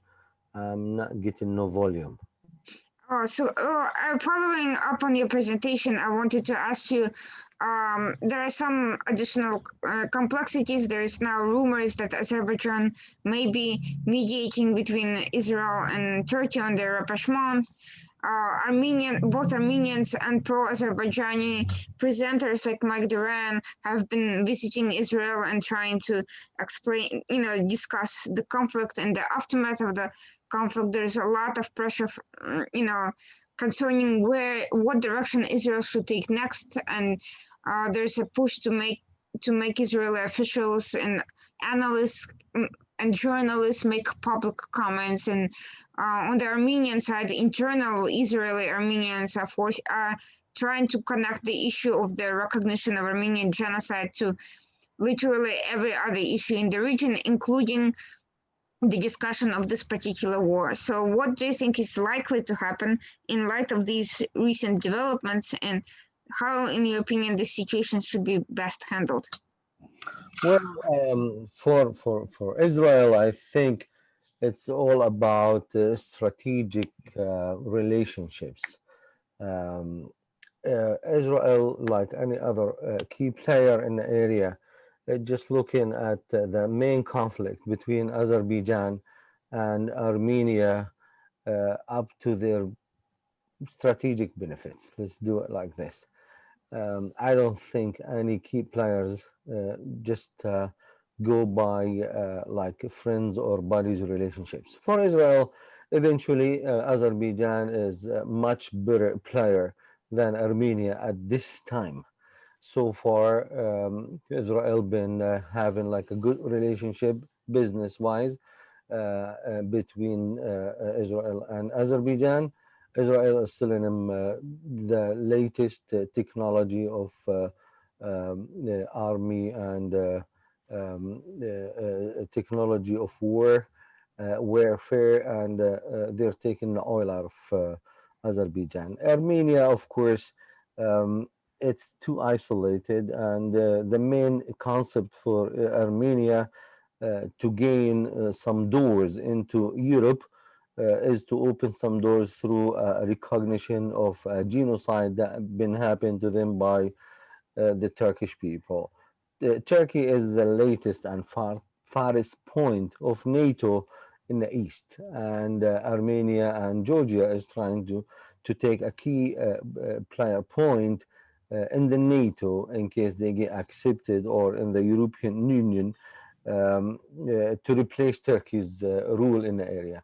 The only way that Armenia will replace the rule of Turkey if the entire Europe and Israel will recognize the genocide. Recognizing the genocide means the table is turning against Turkey.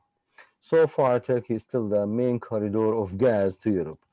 I don't think anything will happen now, but in the future, which is actually very blooming, you could see there is a peace agreement that happening all over the area, especially with the Gulf states that they are rich in oil, and eventually, accordingly, you're going to have some more ideas of supplies of gas through different ways. Basically, they were proposing a line that goes through the Red Sea. Israel been now flourishing, going into the next level of being a producer instead of user of gas, and they recently start actually exporting gas to Jordan and Egypt. So if Israel will start its pipelines that were projected, actually most likely half of it been done, and maybe the rest of it will be finished by 2021 through Greece to Rome to Europe. And then if there is like any actual steps that will go into application through their proposals of gas supplements through the United Arab Emirates, I think the way that Israel is going to look at Azerbaijan is going to be a little bit different. And I'm not talking about Israel as Israel. I'm talking about Israel as just any other country that will look for their beneficial and mutual benefits. So basically, maybe Israel will balance their arms supplies between Azerbaijan and Armenia. It's not going to be only Azerbaijan right now, and maybe if they will feel that, or Europe too, that Europe will be in a sort of way kind of free from the pressure of using the gas through Russia and Europe, and there is a replacement through the Gulf area and through Israel. I think the entire equation is going to be different, and the European country, including Israel as well, they're going to look at Armenia in a different level. I know that Azerbaijani or Azeri people don't like that, but eventually that might be something that might happen in a couple of years or so. So I think Azerbaijan has to find a way, a different way to approach Israel and to approach the Middle East beside being just a gas supplier. Mm-hmm.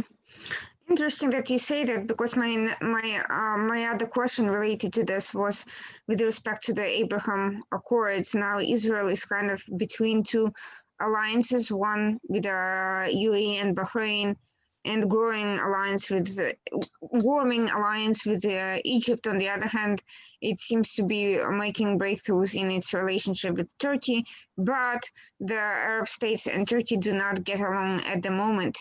And of course, everyone seems to be pushing for advantage in trade and political relationship with Israel as a country that is sort of in between.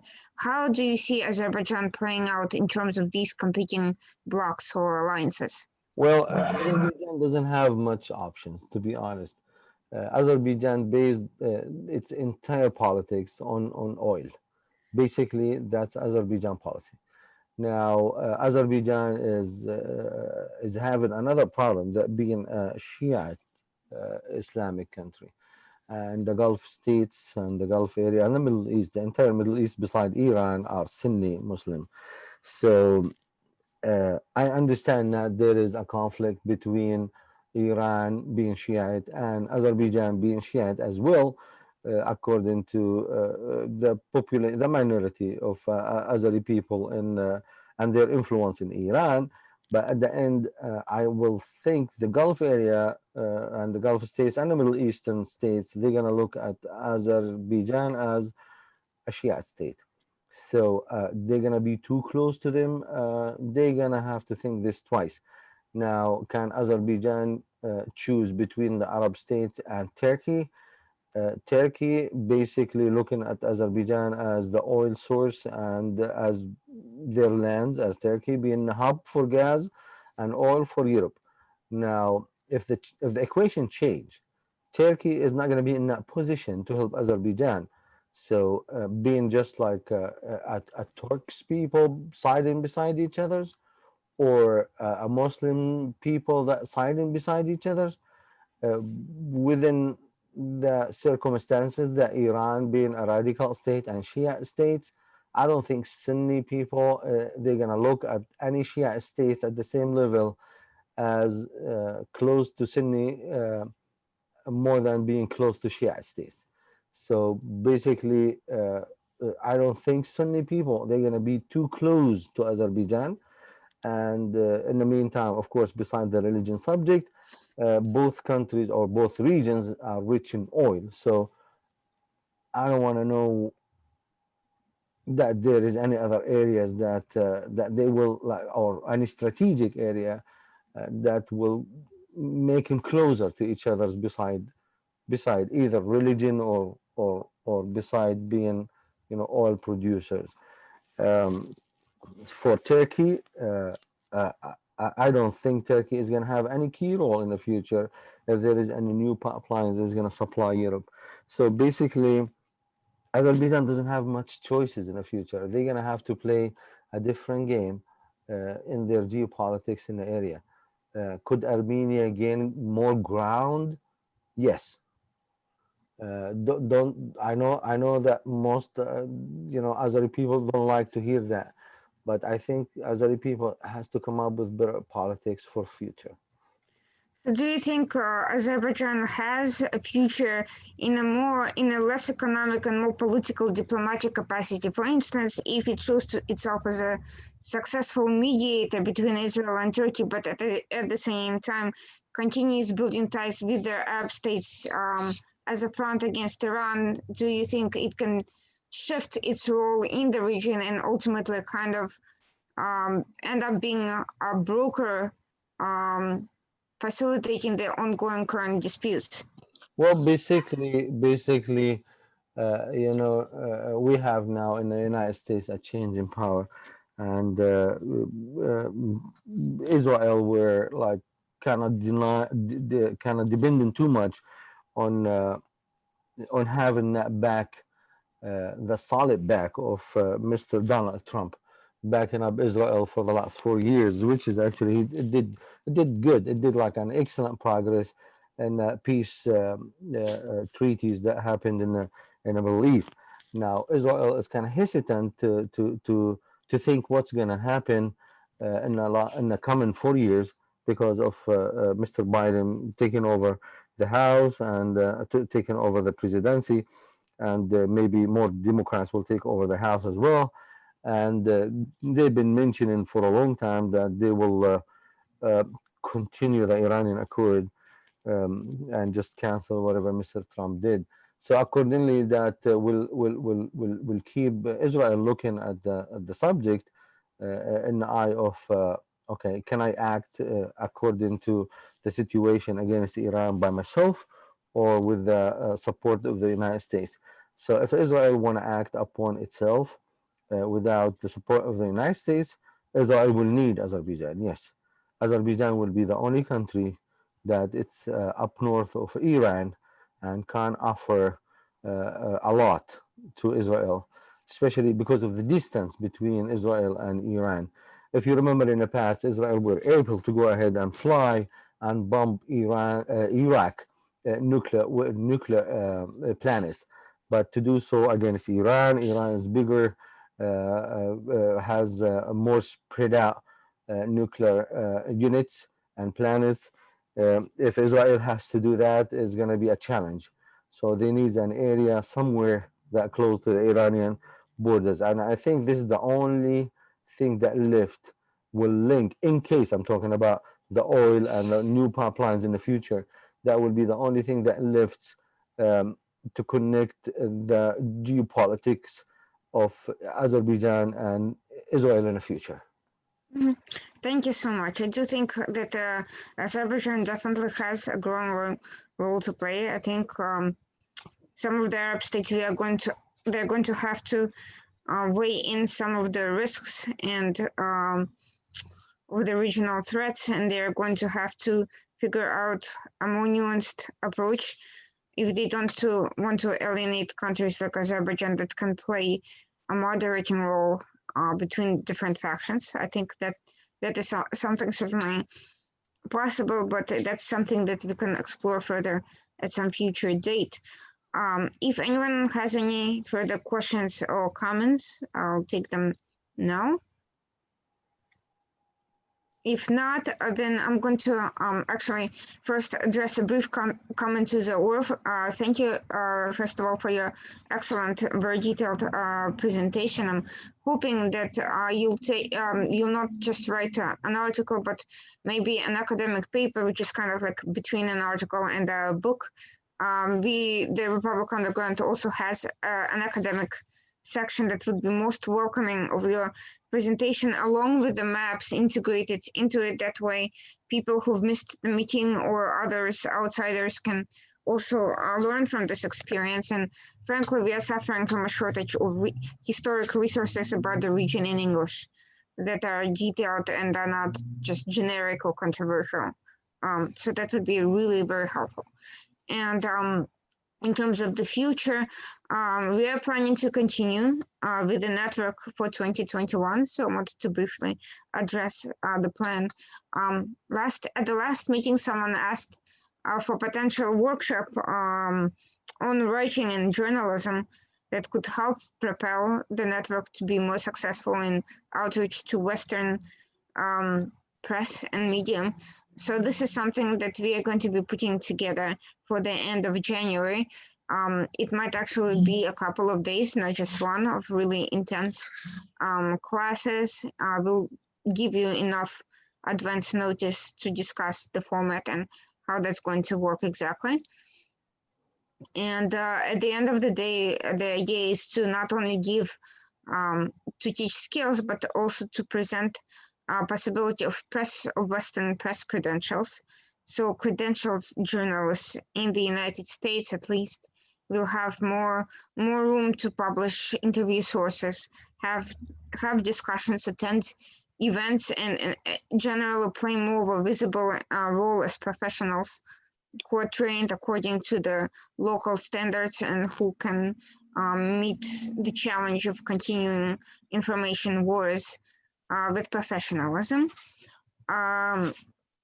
Additionally, we will be inviting every member of the Caucasus network to contribute, to try to contribute following the training to their local publications to build up, and other publications to build up a network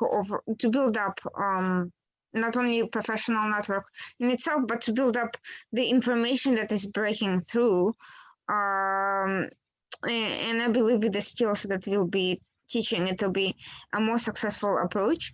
And anyone in the network, even if they're not professional journalists, can write commentary, opinion pieces, and or just academic hobbies. And they will have an opportunity to earn recognition depending on a monthly basis, and they'll have an opportunity to publish extra at the end of that as a result of recognition of their hard work. So we'll have kind of on a small competition going on to encourage people to publish more, to expand their networks. With that said, we'll be also building up other opportunities such as podcasts and opportunities to have panel discussions on air, including with other people. we are looking to kind of encourage each other to invite other people in the network to their own whatever programs, panel discussions, or other events we have access to, in order to have more than just 2 or 3 people appearing all the time on the news or academic discussions. We want ourselves to kind of help each other build that up. So that is something we'll be looking forward to going forward. And meanwhile, everyone is welcome to continue contributing, sharing, sending your articles, your events, your presentations to the network. Anything related to what we're discussing is most welcome. And we'll be also happy to share anything on the website. It could be videos, it could be short comments, discussions, debates, links to your work. So, and if you have any ideas of something you want to do, a panel that you'd like us to host, for instance, please feel free to share it with us. And of course, ideas for future events. The January one is going to be a workshop, but for February and other months, we are certainly looking forward to ideas that interest you. And of course, future presentations for anyone interested in presenting on those topics. Thank you. Thank you so much, and thank you for joining. I know it's been a very long day. Again, apologies for the confusion with the timing. We really did not know that there was going to be a big diaspora event this morning. So in the future, we'll try to arrange things a little bit differently, and so as not to present a conflict. But thank you so much. We'll be sharing the video once it's edited for quality, and we'll be also sharing the papers. So whenever you're ready, we are looking forward to publishing them, and anything else from anybody that wants to submit it. Thank you so much. Thank you, Irina. Good, And Happy New Year. good talking Happy to you. New Year. Guys. Happy New Year. Thank you, Happy New Year, and thank you for being with us, with Azerbaijanis, and we will continue, and we will have in the future the days that will be definitely over, and then I hope we will find ourselves all in Shusha, in Khankendi, and we will have a great time together for a Novruz, for example. Oh, that would be wonderful. I definitely look forward to traveling to Azerbaijan in 2021, and Absolutely. yeah, I think with the vaccines, with everything else, with the end of active combat and at least some level of diplomatic success, we are definitely going to see each other in person very shortly. And I will be dancing for you guys. I heard they have the best food in the world. You will have the best music, the best food, and the best dances. All right, I'll be there next year. For sure. And I will also point another thing very important. You remember that thing that very get nervous all Azerbaijanis, and it's happened and last year in Shusha when Pashinyan went and dancing that dance with mouchoir at the end. It's Yali. It's Azerbaijani one, and it's because some of you who is not familiar, it's in Gobistan. It's on south of Baku. It's a drawn on the stones on the flank of little hills, and instead it's more than 15,000-20,000 years ago. So that's why I think it was very insulting for Azerbaijan, and also right to French president, because the Armenians use the same. Macron was also dancing this dance on a marriage, so he should not do, but he did. So I hope that one day that it will be real over. We will go to Khankendi and we will have a great time, and we will dance at Yali. It's not so difficult to study to dance, but we will do, and it will be a great time together. I'll give you guys a workshop for dances. So. All right. Oh, that's we can. She's dancing. Yeah, she's dancing. Yeah. I'm a professional dancer. We can have like physical get together as well, and physical. Absolutely. So that's something to look forward to as well, for sure. All right. Thank you so much. All right. Have a good one, and I look forward to being in touch very soon. Thank you. Happy New Year to everyone. Thank Thank you. Happy New Year. Happy New Year. Thank you. Bye-bye. Bye bye. Bye.